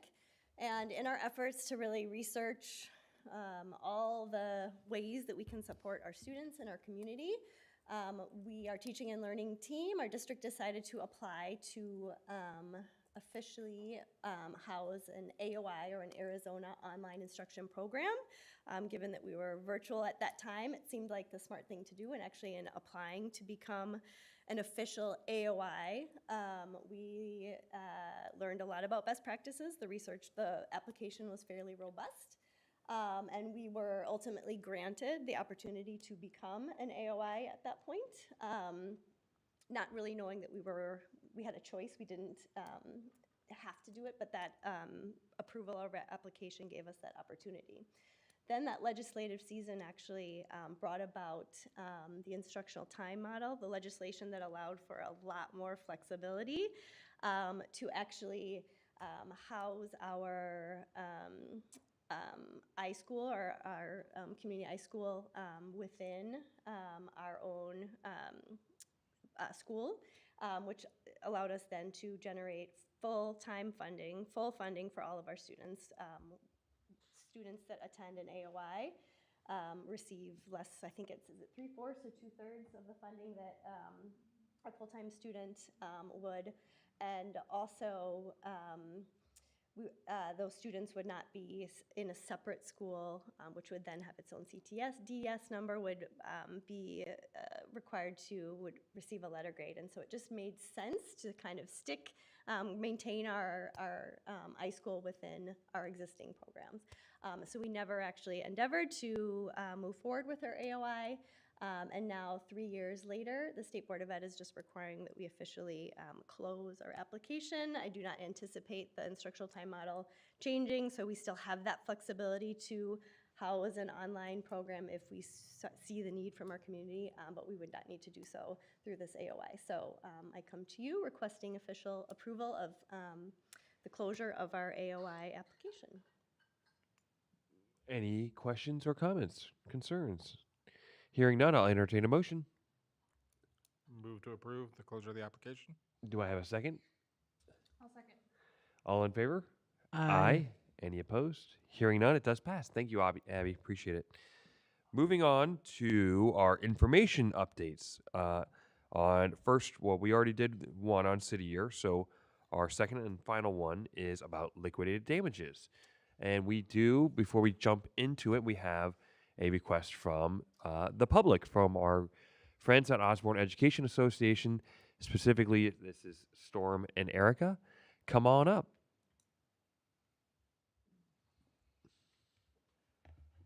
Hi. Hey. All right. Sure, got this. Okay. Hello. Good evening, President Hermes, members of the board, and Superintendent Robert. My name is Erica Swatala, and I am the co-president of the Osborne Education Association, and I'm joined tonight by Storm Gerlach, my co-president. We are addressing the board this evening to give some background information on OEA's perspective on liquidated damages, as well as share some of the feedback we have heard from members regarding hopeful changes to the liquidated damages policy. In the summer of 2019, Dr. Robert approached to OEA for recommendations about the liquidated damages policy at the time. Based on Arizona Education Association guidance and feedback from members, we recommended the removal of liquidated damages entirely. However, that was not approved at the time, so in collaboration with Dr. Robert, we were able to come to consensus on the current liquidated damages policy found in the board packet this evening. In the spring of 2023, OEA conducted a district policy and contract survey to gather feedback on various district policies, as well as the certified teaching contract language for the purposes of discussing with our leadership team. The survey was open to both members and non-members. We did ask a series of questions about Osborne's liquidated damages policy, and we wanted to share some of the feedback we received. Of the responses we received when asked if they support the current liquidated damages policy, 48% of respondents did not support the policy, while 48% of the respondents do support the policy. And when asked if they agree with the staggered pay structure, 66% of the respondents said yes, they do approve of the staggered pay structure. When asked specifically about what exemptions there should be to breaking the contract, the two that had over 94% approval were the mental or physical health needs or the family life change, so partner or spouse job requiring a move out of state. And 56% supported professional opportunity of career advancement. Of exemptions that are not currently listed in the liquidated damages policy, 74% of respondents supported an exemption for a major change to working conditions or position specifications. So examples being change of work site, grade or subject teaching, or major changes to site or department leadership. When asked if they believed that Osborne should charge liquidated damages when a staff member breaks their contract, 45% of respondents said no, and 44 respondents said yes. Wow. When we asked them to expand in an open comment section, many responses mentioned the difficulty and the burden that's placed on their colleagues when a staff member breaks their contract, while others shared that it felt like a penalty intended to dissuade unhappy employees from leaving their position. Overwhelmingly, though, many comments mentioned that it was unreasonable to receive their teaching contracts for the next school year 6 months before the start of that contract and then have liquidated damages attached. So, an example of this would be an employee signs their contract in February for the next school year and then could be charged liquidated damages before the completion of their current school year. Members also requested transparency about the exemptions to imposing liquidated damages. Currently, the liquidated damages breakdown is included in a certified teaching contract, but does not list the exemptions, and they are not posted in district policy. As OEA leaders, we encourage continued discussion on the liquidated damages policy and purposes for collecting liquidated damages. And in the event that liquidated damages continue to be an Osborne practice, we have the following recommendations. First, adjusting the liquidated damages payout structure so that the first date of imposing liquidated damages is on or after June 1st, allowing the employee to complete their current contract before charging liquidated damages for the future contract. Second, publishing the list of exemptions to imposing liquidated damages in both certified teaching contract and as an exhibit in board policy. Third, adding major change to working conditions or position specifications to the list of exemptions to imposing liquidated damages. Thank you for your time and consideration. We look forward to hearing the governing board's discussion. Thank you so much. Really appreciate your thoughts and your time today. Also, really appreciate Dr. Robert in the packet. Really nice history there, because we're all, gosh, Luis and I are like the old hats here, and we just joined in 2020. So much of this do you predates mind us. just for the, Please the go ahead. record, for me to just kind of run through some of the Yeah. history? Just, not everybody reads the, Absolutely. that's tuned in would have read. So just to kind of go over a little bit of that history. Thank you guys for bringing up that history. The data is super informative, as well as the not just the numerical side, but the comments, open comment section is really informs the conversation. Since my tenure as superintendent, Osborne's practiced the imposition of liquidated damages. But boy, were the practices that were used when I first came in really kind of tenuous. We've always had the sense of liquidated damages. The dollar amount used to be $2,000 of liquidated damages with no graduated scale, from the moment the contract was signed all the way until the end of contract. But every time someone was breaking, after they had signed their contract and it had been approved and signed by the governing board, anytime someone broke that contract, it was an action item at a governing board meeting where it was discussed publicly, as well as the liquidated damages, and the board gave a dollar amount. I was very concerned with that practice. I brought it to district council, who said that really put the district, it was a liability, that it was not a dollar amount that was set, but rather one that was weighed case by case, that then kind of made it almost more punishment than an assessment of damages collected. So it was at that time that council recommended coming to a set amount that would be, if the damages were imposed, it was based on that dollar amount, not, instead of $2,000, let's make it $800. Let's make it $1,500. That was too willy-nilly, for lack of better. You can come up with a better legal term than that. I wouldn't use willy-nilly. All right. Thank you, sir. So we came up with a sliding scale, also recommended by council. The initial sliding scale was breaking it down to 3 different times, where it could be 2,000, 1,000, or 750. 750 going from date of issuance up through April 30th, 1,500 from May 1st through June 30th, and $2,000 after July 1st.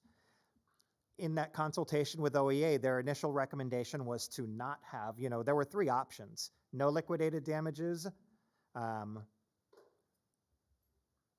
2,000, the old policy of 2,000 with no sliding scale and a sliding scale. Their initial recommendation was for not having liquidated damages, as Storm and Erica presented, which wasn't, something that the board was wanting to move in that direction, and I wasn't wanting to move in that direction either. In compromise, we came up with a different dollar amount of, the first date was a $250 penalty. The next date was a $750 penalty. The largest amount of $1,250. In addition to that, we took the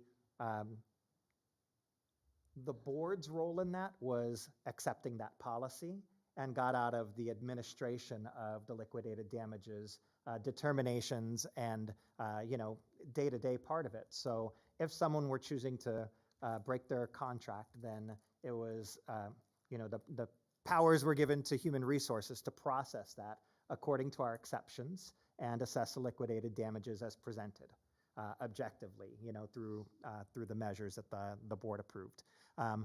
That language without the exceptions is listed in the teacher contract, and all of the language from clause 16 of the teacher contract is listed there on the board page. So a conversation about liquidated damages was asked to be brought forward to this meeting, and so I'm very glad to have that conversation.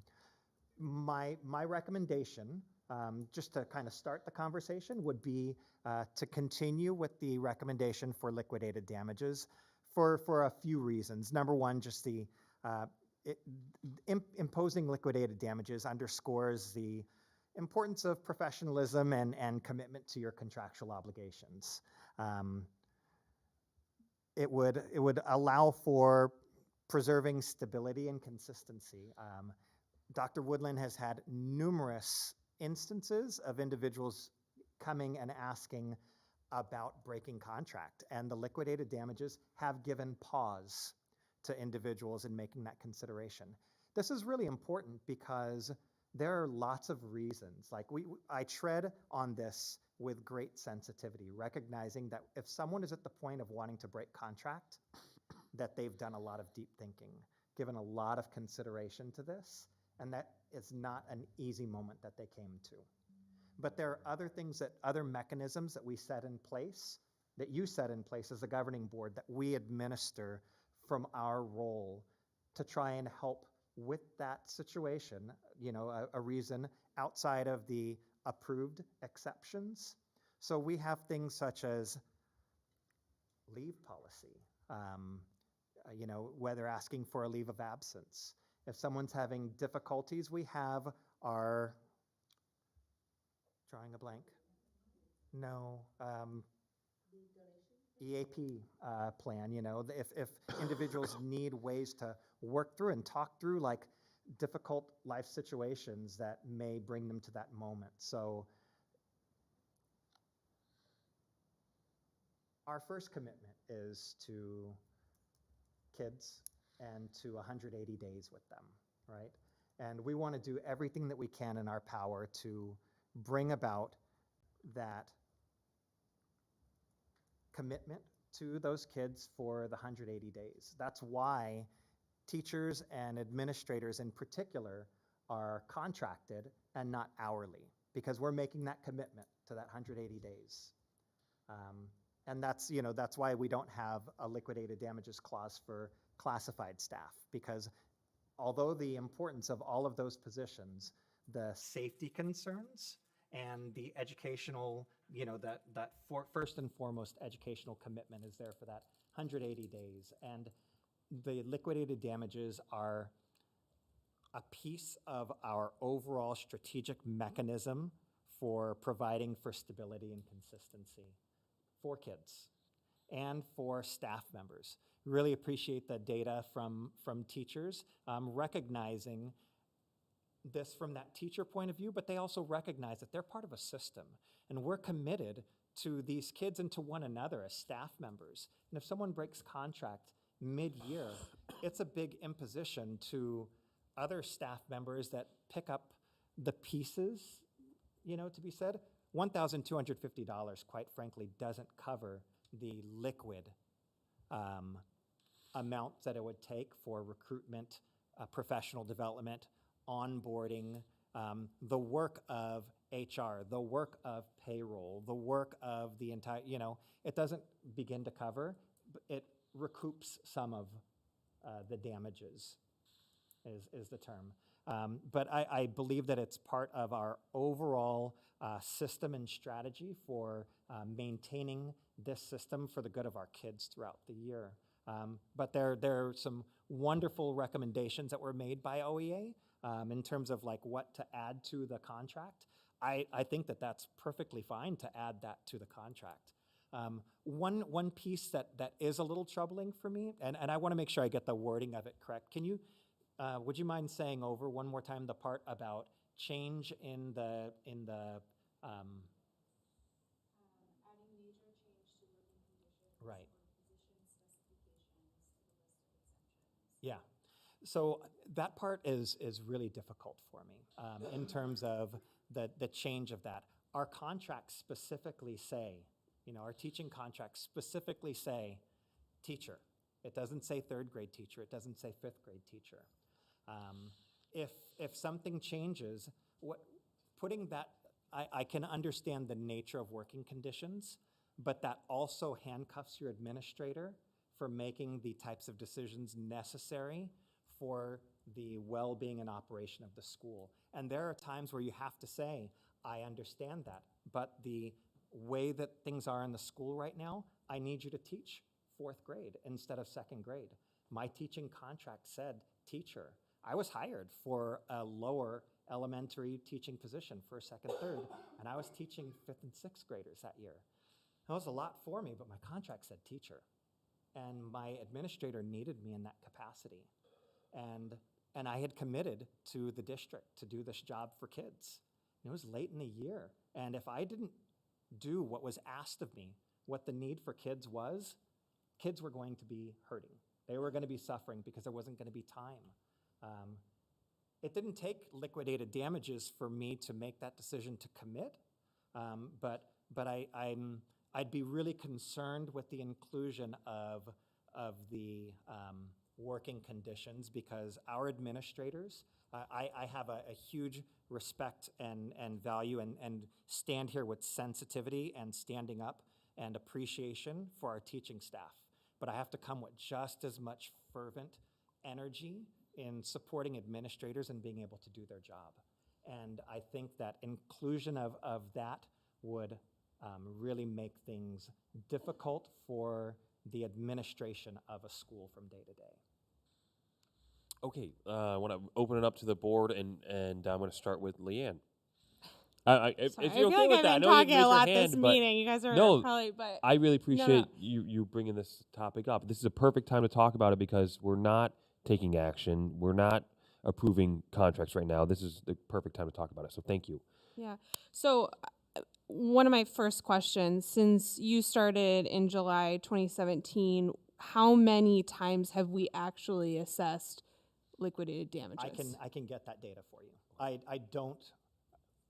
Every year we assess damages.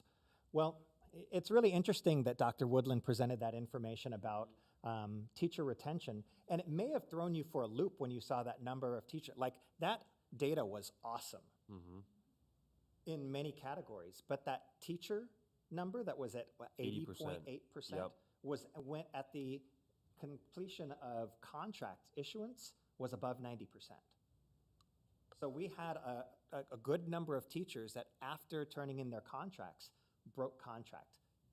The majority of those were not assessed liquidated damages because they fell, we had someone that got a job as an assistant principal in another district. That's a promotion within this system and they weren't assessed damages. Other individuals, for health reasons, their spouse, was relocated and their family moved. They weren't assessed damages for that. But we did have individuals in the middle of the summer. So every single year since 2017, 3 or 4 times at least per year is my guess. But I can get exact data for you. And then I know, we've had a good conversation. We're going to have a conversation here. I do think that this is definitely an issue regarding working conditions. that would be really good to talk about in meet and confer. So I know we've kind of talked about making sure that we're following that process. It's in policy, but this would be like an example. It seems like you guys have had some conversations back and forth, but I would love if that kind of went through that process and then, you know, a recommendation came to us through that. So just, you know, a piece of information. I've always kind of had a concern with liquidated damages. I have worked in a district that does not assess liquidated damages. I'm currently working in a district that does. And there's a difference. It feels different. Educators are professionals, and to me, that we have a due diligence as a district. If a professional decides, hey, this isn't right, I mean, of course, we want to do what's best for kids. And I think when we have somebody come to us and is like, hey, I think I need to leave, this is not working for me, we should come up with a plan like, hey, what can we do to support you? And if it truly is not something that you feel like is appropriate for you at this time and you have to break your contract, you're a professional. Like to me, you should be able to do that without having this like these damages like over your head. We don't get paid enough as educators. It's not like we're getting paid like six figures and we're like, all right, whatever, $2,000. Like this can have a huge impact on somebody's life. And to me, if our teachers are not, or our educators, because I know this is more than just teachers, but if they're not feeling like this is the best fit, I'm also concerned that maybe they're not providing the best instruction or the best supports for our kids, because there might be physically here, but they might, you know, just be checked out or whatever. So I have some big concerns. I know within the state, I want to say, when I was working at AEA, I think there were 7 districts in the whole state that don't have liquidated damages. It's a really low number, and those liquidated damages really vary from district to district. I see from, you know, administration's side of things, you know, why there would be an incentive to have that. To me, I almost kind of wonder, and you know, this would be a budgeting thing, but if we really want to retain and entice people to stay here, can we look at, you know, more like, how do we put in like retention bonuses? And, you know, maybe it's like divided throughout the year. Like if you stay in January, you're going to get this, in May, you're going to get this, or, you know, whatever that looks like. I just think that penalizing and almost like treating our certified educators as like, you know, not people that can make their own decisions for a whole year of that contract, to me is really a gross practice. In other states I've worked in, I had never experienced that. When I moved to Arizona and learned about this, I was like, what? Like that's that is crazy to me. And I know it's a thing here. I know that ours is maybe not as bad per se. The other piece to it is I wonder from a liability standpoint is, if we have assessed, have we had people go to court and try to fight that? Does that then create a cost and a burden on our district if we have to fight against that? Yeah, we don't go into collections. You know, there's number one, seeking our own counsel to go after it, or even like selling it to collection, or you know, having a collection. We're not in the practice of going after collecting this. Okay. Individuals, it's either taken from, you know, from their last paycheck, or individuals have given, you know, written the check out to the district. If individuals have, you know, in terms of, we have not expended district funds in chasing down liquidated damages. Okay. Other questions or comments? I have a question about the idea of what is a change in working condition. I understand that as an administrator, if you're asking somebody to move to a different grade level, that's different. Are we also talking about changes of location and assignment?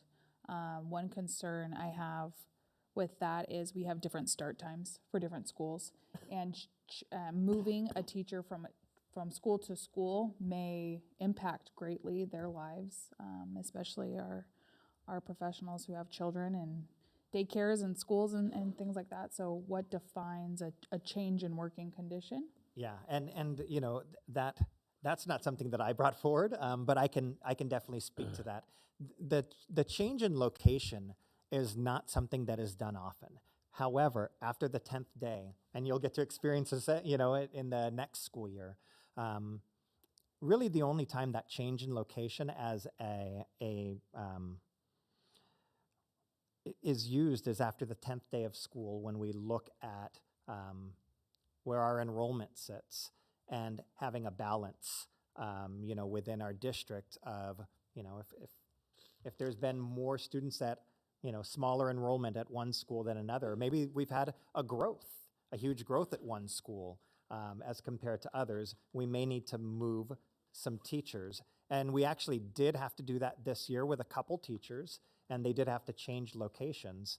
Interestingly enough, we just completed our comparability study, which is a fiscal requirement of every year. And had we not made that move, we also would not have passed our comparability study. So not only do we make those changes based on what our current enrollment is at the beginning of the year, but it's also done to make sure that we are meeting requirements, within our district. They are not decisions that's tough. That's always a really tough thing to do. And I gotta tell you, it's not necessarily done like this in other places that I know of. And I can't say it's done this way 100% of the time in Osborne. But most of the time it involves a principal going into a room with a grade level and saying, this is what's in front of, this is how I did it as a principal. I can remember a year that we had to lose a kindergarten teacher. They had to go to another school, and I started by bringing the kindergarten teachers in the room and saying, you guys see what our numbers are. This is where we are, and there's gonna have to be a change. And we've gotta work together as a team to see how we're gonna solve this problem, because we're not just Encanto School, we're Osborne School District. So we've gotta come up with a way of doing this. And it's been amazing to me in that seat as a principal to watch the teachers on my campus work, and now to sit in this seat as a superintendent. It's been amazing for me to watch principals doing that same type of thing, knowing that that's where our core value of integrity comes in, doing the hard thing, when it's called upon. So it's not something that's done lightly, and I completely understand that demand on family that might come about from a change in site. But that's also something that I think our collaborative nature negotiates its way through without being just a hard, firm, day one, here is your change of location without conversation. Yeah. Sorry, that was a very long-winded answer to a simple question, but there's a lot of feeling that goes into our work too. I appreciate it. I think a lot about liquidated damages. I've enforced liquidated damages clauses in my time as an attorney. I've defended against liquidated damages clauses. There's a Court of Appeals case with my name on it about liquidated damages clauses. So I'm intimately aware of them more in the general context. But the law is they're supposed to approximate the actual damages that the non-breaching party incurs, which is hard. It's hard to calculate, right? I'm not, in the teacher context, not generally a fan of liquidated damages clauses for a lot of the reasons that Leanne mentioned. I think there's some very reasonable suggestions by OEA. They've been very thoughtful, talked to their folks. There's also seems to be some appetite from some of our teachers, 48% I think I heard, that maybe like them for some of the reasons that we've talked about here. I think there's an opportunity to make them better, make it fairer, make it more transparent. I think the suggestion about no liquidated damages clauses until after June 1st, I think it's very reasonable. I think about it from the kid's perspective. It is very, anytime you have a change in a teacher for any reason, mid-school year, it's very jarring. sometimes, oftentimes, it's hard for the community, it's hard for the kids. But if it's pre-June 1st, you're still in that same school year, you know, it's hard for me to really justify it in the same way. And then I think if we're going to have exceptions, having those be in policy makes sense of being transparent, being fair about it. But then it also runs into the challenge of how do you draft those exceptions in a way that doesn't get you into litigation. That's a tall order, I'll tell you. Which then brings me back around to maybe it does make sense to really roll them back, so we don't have to worry about that administrative burden. So it's a tough one, but I think there have been some good suggestions here, especially the not imposing them until after June 1st. Of course, it's difficult. I mean, you know, I know it's difficult to recruit teachers between June 1st and August 1st. Correct me if I'm wrong, Dr. Woodland, but I'm pretty sure that's the case still. But in the same time, you know, we have professionals. We need to trust them at that some level. I think that's a pretty fair ask and makes a lot of sense to me. But if we are going to have exemptions like that we've been talking about, I do think it's a fair ask to put those in policy and to have that transparency so they're not kind of people thinking that there's favorites. But I'd also be open to just kind of wiping the slate clean and doing away with it and seeing how that works out. It's a tough issue. I'm glad we're having the discussion now. So, Luis, did you have something to add? I wouldn't mind also sitting down and having a discussion about what you had brought up, the change in workplace duties or conditions, things like that. Mainly because I'm watching a situation unfold in my district where I work at, where we have 504s and those were always handled by APs. And then suddenly, out of nowhere, these counselors who are already dealing with a lot themselves have to handle that on top of it, out of the blue, out of nowhere. So I can understand where that comes. I wouldn't mind sitting down and having that discussion to get it a little bit more direct language, because that right there is, I mean, that's a major thing to throw on top of them, out of the blue, in the middle of a year. So I like the sound of that, and I like where that's going by. I wouldn't mind because I understand where Dr. Robert's, hold up maybe on that, making that a little bit more specific, trying to find a better or language for that, putting in policy. And as a teacher who's faced down liquidated damages, it is a scary feeling. I'm looking at our numbers and going, we actually have it a little bit nicer than other districts, although some 7 districts don't have any, which is even nicer. But I've been told, hey, you're going to pay us $2,500 because we cut your position. Oh my gosh. Yeah, so kind of imagine that sitting there going, well, you cut my position. I don't have another job lined up. You're telling me this now. And you're trying to charge me because I signed a contract that I don't have a job for anymore. And they still try to come after me after I got a job. So it's a rough feeling. And I don't want our teachers to feel that because it's not a fun feeling. So I don't like it much either, mainly because it feels like mainly because I've only ever heard it used in the term of we want to retain teachers. So if you don't stay with us, here's what you have to pay us. So I wouldn't mind seeing them go away, but at the same time, if we can't get there quite yet, making it easier on the teacher. I like the idea of none after June 1st. So that's just kind of where I stand. Yeah, I think it's a very complicated issue. I don't have any questions. I just have a comment, and that is that literally liquidated damages was the thing that almost prevented me from going into teaching. And so, I mean, I come from a background in the nonprofit world. I was there for 11 years, and when I wanted to quit, because of finding a different job or whatever it was a conversation, 2 weeks notice, and we said our goodbyes. And so knowing that our school district has liquidated damages and knowing that I had never taught in a classroom before, and I wasn't sure of what that was going to be like. And so I am glad I made the jump into teaching. I absolutely love it. I love being in the classroom with my kiddos. But and the leadership roles that I've been able to take within our own school district. And I mean, I'm super excited to be starting 2 new programs at my high school next school year for my kiddos. But I almost didn't go into it because of liquidated damages. So I know it's a very complicated issue. I mean, as I think of what our administrators and Dr. Woodland would be going through, it is very complicated, but I mean, I would be very comfortable getting rid of them too. But if the decision is to not get rid of them, then definitely making it easier for our teachers, as we had mentioned it here.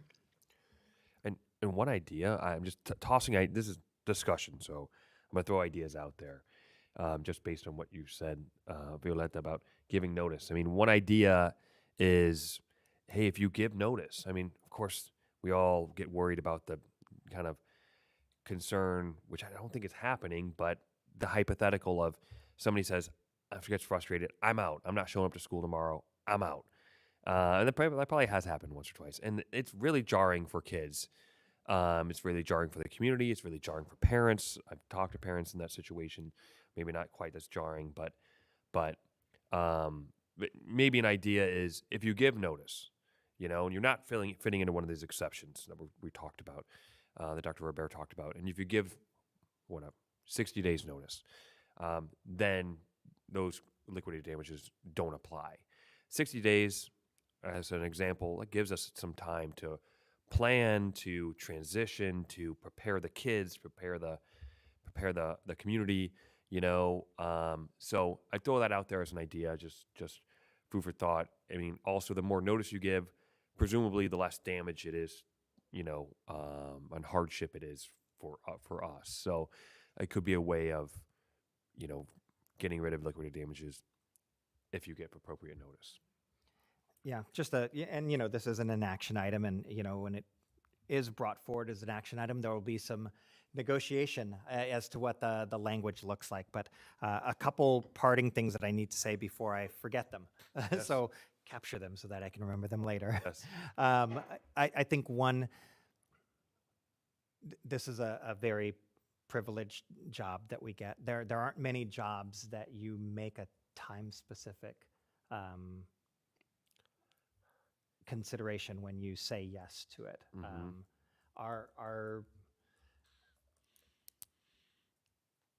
We're making a 180-day commitment to kids, 4, 8, 10, 12, 15-year-old kids. Mhm. And that's got to carry a lot of weight. Mhm. I think the other thing is the idea of changing conditions. We have to think about, when we do this, like it'll be really important that we do it with our contract out and recognize, like, I think it's important for the 5 of you to recognize that, what is all the language that's on, that you signed to, because there's other language in there that says other responsibilities as required, by the job. That's something that we ask for in our contract, is the flexibility to do other jobs as needed. Not necessarily this specific thing. That's why there is more open language to our contracts, and why that thing that you would be asked to do is within your certification. Like moving someone from from this classroom to this that they're not highly qualified to do. I can understand that being a hardship of an ask of the working condition. But if it's within what your certification allows for, that should fit within responsibilities as assigned. So this is it's a big ask. It's a big conversation, and I don't like imposing liquidated damages. But the term professionalism has been brought up a lot. Like we have to recognize the professionals that we have. I think on the administrative side too, there's the professional that you're asking me or your administrators, your human resources director, their level of expertise, their field knowledge, and what they bring into what it takes to create staffing so that our kids can have what they need. That professionalism, it goes into this conversation as well. So removing liquidated damages is the removal of a strategy that's in place that helps us with our overall approach to providing the environments that we have for kids. And we're in a hard time of recruiting staff as it is. It's a really rough time to remove mechanisms that assist and provide for stability within our schools. But it's also, we need to be prepared to do all things possible. So we're ready to engage and look at what the best answer is moving forward. But I just ask as we move forward that all of our collective input goes into really making sure that what we decide, first and foremost, that we make kid decisions before we make adult decisions. The adults in this space are super important, and I don't minimize that in the least, but I'm always going to put kids before.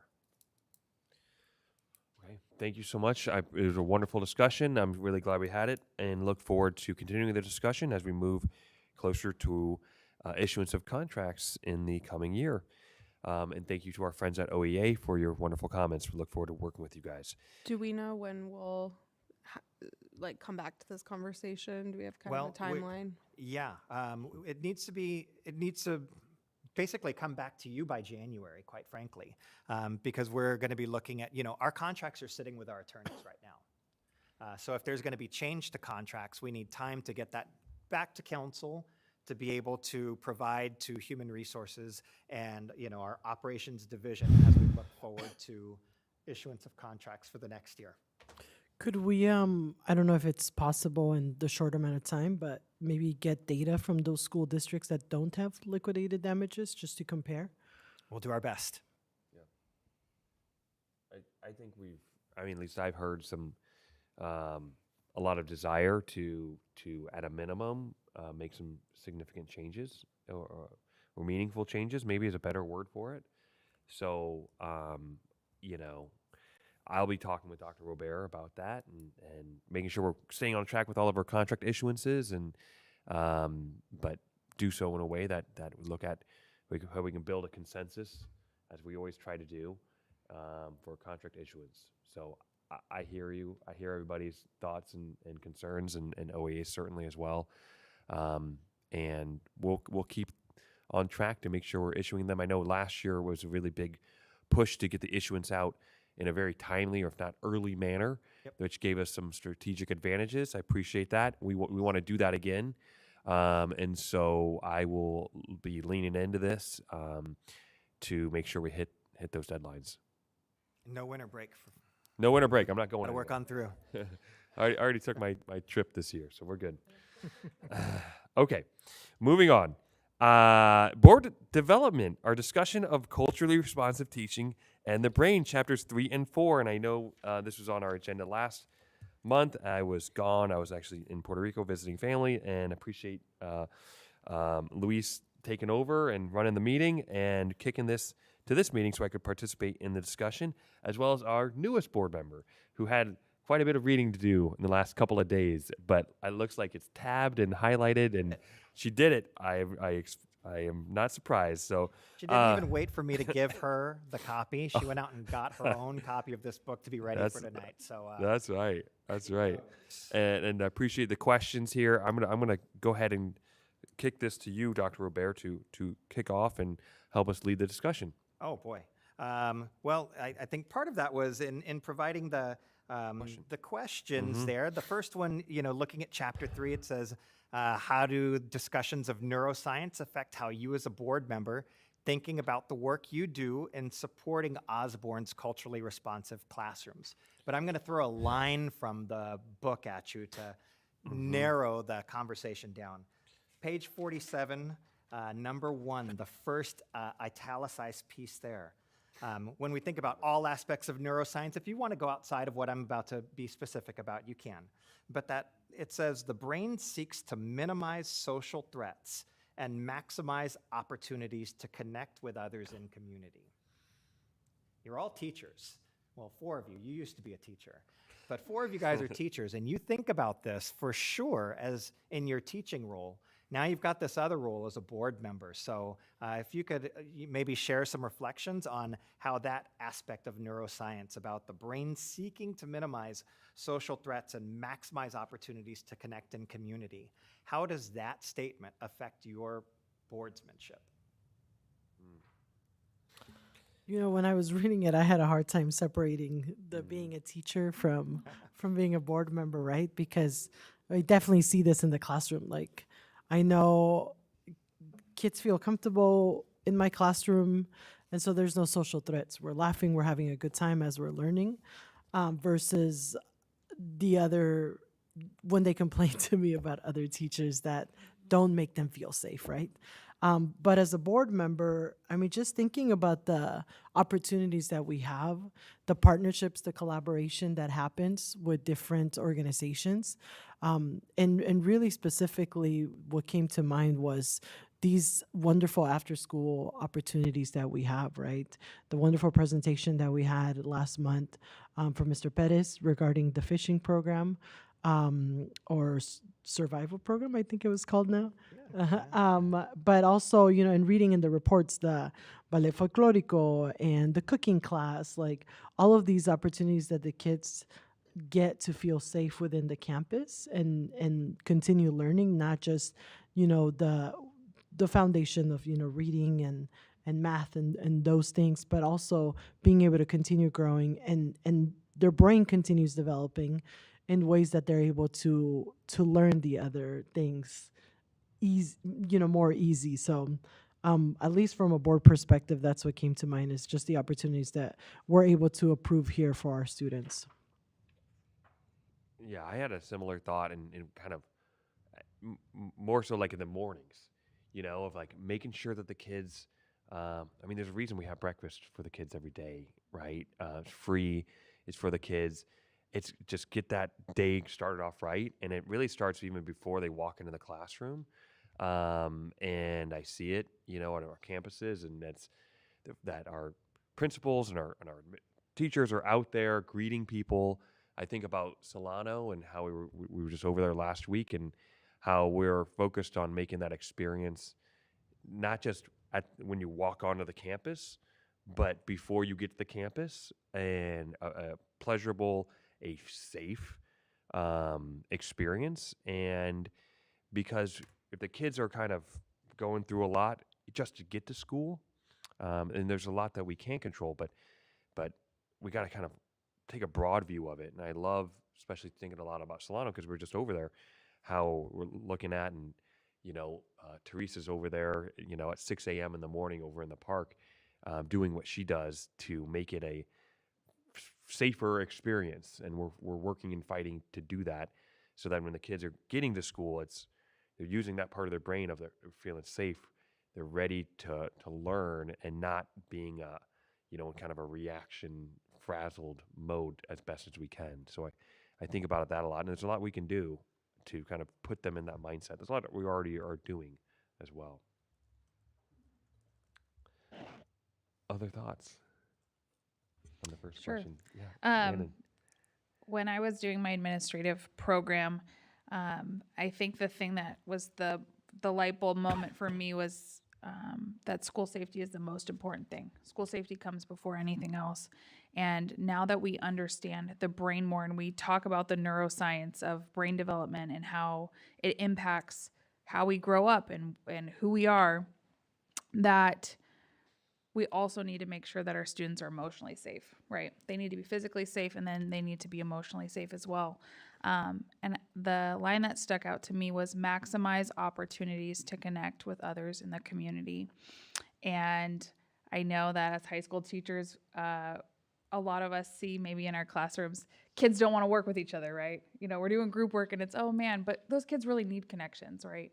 Even high school kids. And I know that our teachers here at Osborne are providing incredible opportunities for students to connect with one another. When I look at the second question there, it talks about processes of emotional self-management.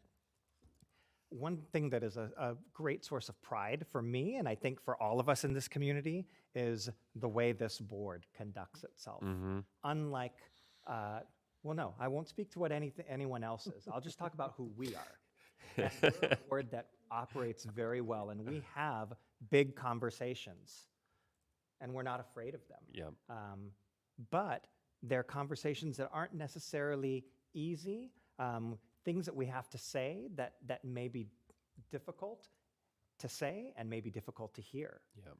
Not only from people presenting, but among yourselves, one person to another, yet we maintain a level of public and private civility that is remarkable and award-worthy, I think, of you guys as a board. So, you have, I have, we all together have a responsibility to regulate our emotions and that self-management in order to be responsive to the emotional safety and needs for high academic rigor within the district. So talk a little bit about how you practice that or can create a mood that provides for that. Basically, I talked about your success as a board. How do you do it? I think something for me is that, you know, we as a board like can have like differing opinions and, you know, we can be passionate about certain things, but at the end of the day, I think, you know, unfortunately we can't all go hang out and have fun, you know, because that would be a quorum. But when we are able to be all together, it's a very like warm, collaborative environment, and I hope that that kind of feels like it trickles down to you all. And I think when, you know, you feel more comfortable, it seems like people feel comfortable approaching us and sharing things, and sometimes it's really great things and sometimes it's like, hey, we got a problem here. And I think when you have boards that are, you know, standoffish or aggressive if they don't like your opinion or things like that, you actually lose getting that feedback and the ability to take that information and make your district better. Like, we're not perfect, none of us are perfect, and our schools are not perfect. And, you know, we constantly have to change, and we constantly, something we did last year might have worked really great last year, but this year it might not. And we have to be able to have those like courageous conversations. And I think that warmth and just the ability to know like we all have different experiences and things that we come to the table with, but we're all in it for the kids is just so important. Absolutely. I mean, this is I agree. I think this board should get an award. You know, we're very it's a wonderful board. It's a wonderful to be a part of it, and it's somewhere I enjoy going to, and hopefully there's nobody in that ever steps into this room or really on this anywhere on any of our campuses that feels a sense of like dread or, oh my gosh, you know, how am I going to get my, you know, how am I going to get chewed out now, you know? I hope nobody ever walks into this room thinking that it's hard enough to get up there, whoever you are, at the podium and come and speak, and whether you're our kids from Solano or you're one of our principals, I want everybody to know that we appreciate you. We are happy you're here. We're happy to be a part of the community.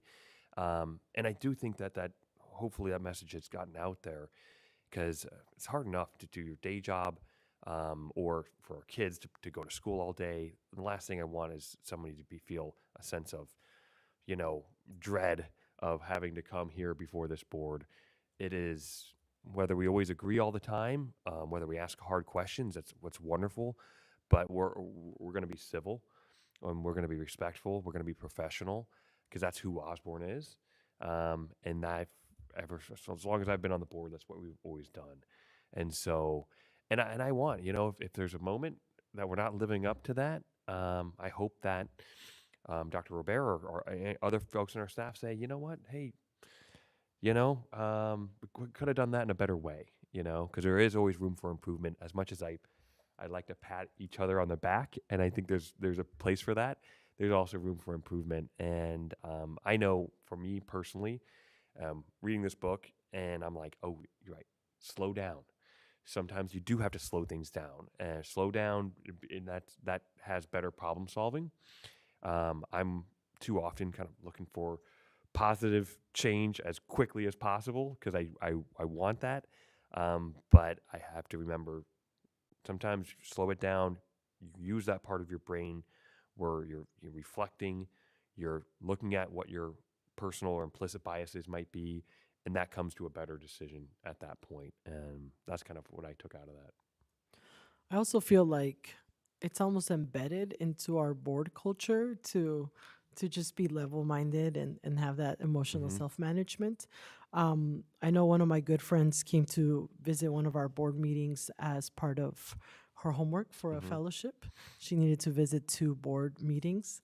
And afterwards, she was like glowing and talking about, y'all get along so well, and like, and y'all have a book study. And she told me, she's like, that was not what I saw at the other board meeting. I won't say what district that was, but yeah, I mean, and I know that being involved in our community and everything, like, I see other board meetings, as I'm learning more and more about what we do. And it's sad. And I'm really, when people ask me, they're like, oh, how's your board work, how are you liking it?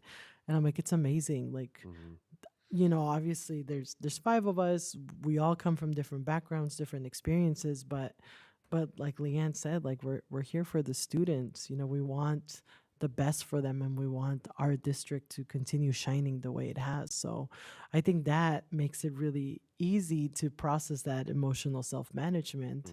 And it's we all had a full work day, and it's 8:20, and we're here with smiles on our faces because we do enjoy it.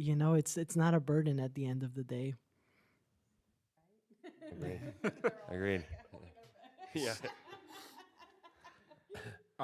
I do. I mean, I've seen many other board meetings, mainly because one, I do work with the union in the district I work at, so it's not uncommon. Or, people know where I work, so I'm not going to say the district name, but if you know where I work, yeah. It's 2 things I've noticed though, being to different board meetings, watching other meetings, is about our meetings though. In comparison, is one, our meetings always have an air of hope and optimism to them, even if we're talking about something that's hard to talk about. Even if we're having a hard conversation, we still have an air of hope and optimism. Sorry, I was talking about Oppenheimer today, so I keep saying that. Hope and optimism. Yeah. And 2, our meetings, and I don't mean this in like a bad way, but they're boring, which is a good thing. We don't have people coming in. People feel welcome to come here. Yeah. They actually they can come here, they can speak their mind. They don't, no one gets overly emotional. No one, not overly emotional, but you get kind of what I'm saying. It's like people are here, but they're boring. We don't have anything big happening. We can have these discussions where we can have long discussions, and we don't hear people in the crowd complaining or anything like that. Speaking curse words under their breath, because I've heard that in a couple different board meetings. So I've just put it that way. So they're boring, but that's why I think governance should be. Governance should be boring, because we should be making hard decisions, having those hard conversations. But at the end of the day, it shouldn't be something that's a spectacle. It should kind of be boring. I just want to speak to the legacy of the Osborne School District. And I've shared this story before, but when my son was about 3 years old, we were figuring out where we wanted to take him for elementary school. And we decided to move into the Osborne District. This is where we wanted to be. We wanted to send our son to this district. And one of the main reasons was this community has consistently put people on this school board that are rational and make good decisions for kids, and don't have the fireworks at board meetings. Like, they're boring. That is the district I want to send my son to, the boring board meetings. But I think that speaks a lot to our community that consistently passes bonds and overrides, that participates in elections. And so I just wanted to give a shout out to our community, that I can tell our community cares about children. And I think that's an incredible thing. The question I got asked upon my appointment is, what are you going to do different? What are you going to do at the governing board? And I'm like, I'm going to continue the good work that's already been created before me, with incredible people who've worked really hard here. So thank you to all of you who have been here a lot longer than I have. Thank you. Okay. With that, let's go ahead and do, for next meeting, how about we do chapters 5 and 6? Does that seem reasonable? I don't know how long they are. I don't have my book with me right now, but That's page 72. Yep. Does that work? Okay. 5 and 6, and we'll talk about it at our next meeting in January. I'm going to move into reflection/feedback on the meeting. And just for everyone's benefit, this is the time where I normally start from, I guess, from this side on down, with reflections about the meeting. Any thoughts about what we talked about, you discussed or heard at the meeting. It's not mandatory you say anything, but want to give everybody the opportunity to reflect. I'm going to start with our newest board member, Rhiannon Ford. Thank you. A couple reflections for this this evening's board meeting. I love the presentation from Solano. Thank you so much for sharing. I love the Tiger Pride pledge. That spoke to my heart, where you have your entire campus saying the same phrases, and you have that culture where you have high expectations for your students. So thank you for all you do. And then I also wanted to give a shout out to Dr. Woodland and your HR team. One of the things I saw posted earlier this year was that we came into this school year fully staffed. And that is not easy to do. I don't know if that's happened anywhere else. That's incredible. So thank you for all the work you're doing for our human resources and for all of the staff here. Thank you. Board Member Ramos. Yeah, so honestly, I think that reflecting on just how powerful it is to have the open conversations that we've had tonight, especially around the liquidated damages. And so I just think it's wonderful, again, the respect that we all have for each other and the care that we all have for our students is just so apparent. So that's what I'm reflecting on tonight. Thank you. Board Member Greenberg. Yeah, I'm looking forward to hearing about how your holidays go as we move forward, and we're getting so close.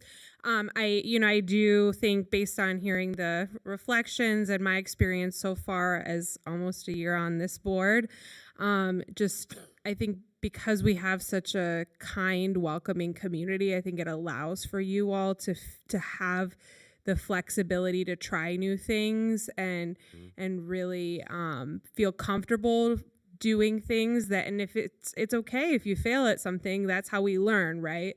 And so I really, really do appreciate the work that you all are doing. I really, I'm obviously passionate about the liquidated damages conversation, so I look forward to talking more about that and seeing, where we can go with that. And yeah, let's have a great second semester and finish this first semester strong. Board Member Peralta. I don't know if I had said this on the record earlier, but I will say it on record again right now if I didn't. But what other board can say we have 4 current educators and 1 former educator? And by the way, Ed, there is a classroom with a name on it if you want to make it 5. Just saying. But seriously, I mean, send me the send that to me. But on the real, seeing other boards in the state and then looking back at us, it is powerful that we have at least 5 people. We have 5 people who are either currently in the classroom or have been in the classroom, because that gives us a lot more insight into the decisions we will be making and how they impact people, because we are in their positions in other places. So I think that's powerful for us. And we should get an award for that, shouldn't we? Yeah. And then I also want to give a shout out to KTSN, because that was awesome. And I will say, if you ever want a guest speaker to come in, just shoot me an email. I'm more than willing to come in and talk to them and awesome. Just give them a little lesson for a day. So, but yeah, no, it was a great meeting. We had long discussions. It is almost 8:30, and so I'll pass it over to Ed so we don't stay too long. Thank you, Board Member Peralta. 4 teachers, former teacher, but also I think, correct me, you guys can correct me if I'm wrong. 5 board members in their 30s. Are wrong. I am wrong. You haven't yet hit 30 yet, Board No, I Member have Peralta. Okay, all right. I wasn't sure. Okay, and they're 20. I'm sorry. Year difference. Let me 10-year difference. let me go back. We have 5 board members in their 20s and 30s, and I won't tell you say who's in their 20s and who's in their 30s. I mean that to me that's remarkable. It's a young board. It shows the eagerness and the kind of youth of the community and stepping up to lead and stepping up to really take care of our community and make it better. And I think that is quite remarkable. My reflections specifically on the meeting, Solano, it's wonderful to see Solano. I love it. And also seeing Teresa, just hit the ground running this year. I mean, it was great to get out there to the school last week. And as I knew she would, just ingratiate herself with the school, with the community so quickly, making positive change so fast. And we are just thrilled to have Teresa back in the Osborne district. And, she's doing all the things we knew she would and could, and that energy is fantastic. So thankful, Teresa. Yes, snap away. Well, today's Solano's day. Ken, we love you too. Today's Solano's day. No slight on anybody. I love talking about city year. I mean, I think that's the kind of out of the box ideas. We have to do everything that's within our mandate, of course, and do it at a high level. But bringing in additional resources, getting out into the community, grants, partnering, bringing hopefully bringing these folks on into the district. That's the kind of out of the box things that we need to move our district forward. I love it. I love those type of things, and I really appreciate the work that Dr. Rivera, you did and your team to go out there to visit them. And I know the hard work that's going to take in the coming months to actually land this and bring this to our district is going to be hard. But it's exactly the kind of out of the box, big picture things that I love to see and really appreciate the work that you're doing on. Dr. Woodland, fantastic presentation. The level of professionalism and energy that you've brought to the HR department has been absolutely wonderful. These are all above and beyond. I mean, you don't have to, HR department doesn't have to go out there on site and go sit down with people and explain benefits and things like that, but you're doing it, right? I believe in some intangible way that helps with benefits. I mean, it helps with retention. I mean, that brings this community that we need. That's above and beyond, and you've been bringing that to your position ever from day one. So we really appreciate it. The last part is budget revision. Again, that's one of these things like Board Member Peralta said, no fireworks, but it is really important that we do that. But also really important that we're looking at, part of our budget is one-time money from the state legislature. That's a scary thing to me. What's happening down there at the legislature. So we need that one-time money to become permanent money. We need more money, frankly. It concerns me. Before our next board meeting, we get to see each other again.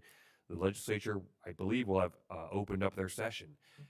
They need to know that we need that money to become permanent, and we need more, frankly, and not less. And whatever you're reading out there about holes in the budget and budget constraints and all that kind of stuff, we got to get out there early and often to get that message out there, and also to our own community, to make sure that they know as well. We're stretching every dollar as far as you possibly can, but the legislature cannot squeeze us anymore. So with that, that's my last piece of my reflection. Dr. Robert, anything to add? It was wonderful seeing Solano out there, Teresa. You're doing an amazing job, and it shows through the just being on campus and the excitement. I think that Dr. Woodland did an amazing job, and in light of the presentations that we've had from Corey, that we've had from Mariah, that what you're seeing from the leadership here is vision, visionary leadership, very strategic, with eyes towards what can happen tomorrow and what can happen well into the future. And so very grateful at this end of the year, not just reflecting on this meeting, but on this team that presents to you, that makes these meetings possible and gives you everything. You've got amazing people that prepare this for you, and take care of our district. So thank you, Dr. Woodland, and everybody on the team that's here that comes in front of you. Thank you. We're going to move on to future agenda items. This is an opportunity, but not the only opportunity, for our board members to ask for agenda items to be requested. Just for example, our liquidated damages was requested via email. You can always send me and Dr. Robert an email while we're working on the agendas.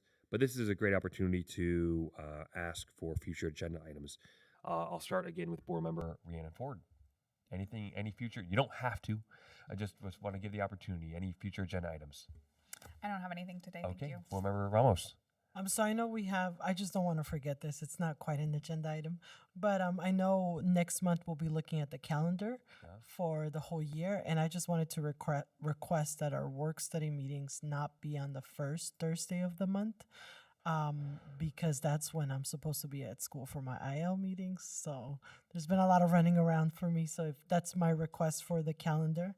And then I'm going to be forwarding some reading for whoever wants during winter break. So we did give the report to the governor for the teacher retention task force last week. And there is on there, just so you know, the request that salary gets bumped up to a national, average for the whole state. So, but yeah, so I'll forward that information over so that Dr. Robert, if you want to share with the staff, I think it was a great report that we were able to put together. So, Thank you. Board Member Greenberg. I don't think I have anything to add other than I know we're gonna talk about liquidated damages again in the calendar. So Great. Mhm. Board Member Peralta. This is really in the city year. Mainly, I'm excited for it. I've seen what good the program can do. My main concern with it, and I think it's good to bring it up here, is mainly compensation for the people working city year, because I know it is a rough stipend to work on. In some places, it's like 1,100, and in New York, that's not really much. I'm just thinking about New York. But that's the main thing. Is like I know the work they do is great. I'm just wondering if we're going to be getting into discussions. What can we do to help them? Because I mean, Phoenix, certain areas it isn't cheap to live anymore. So that's my main thing. This is one of those areas, unfortunately.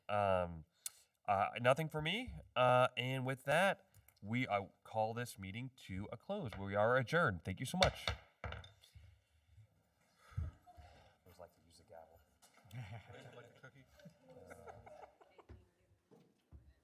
It's like a post-COVID world. I don't have COVID, but I have a cough from time to time. But Yeah. I feel.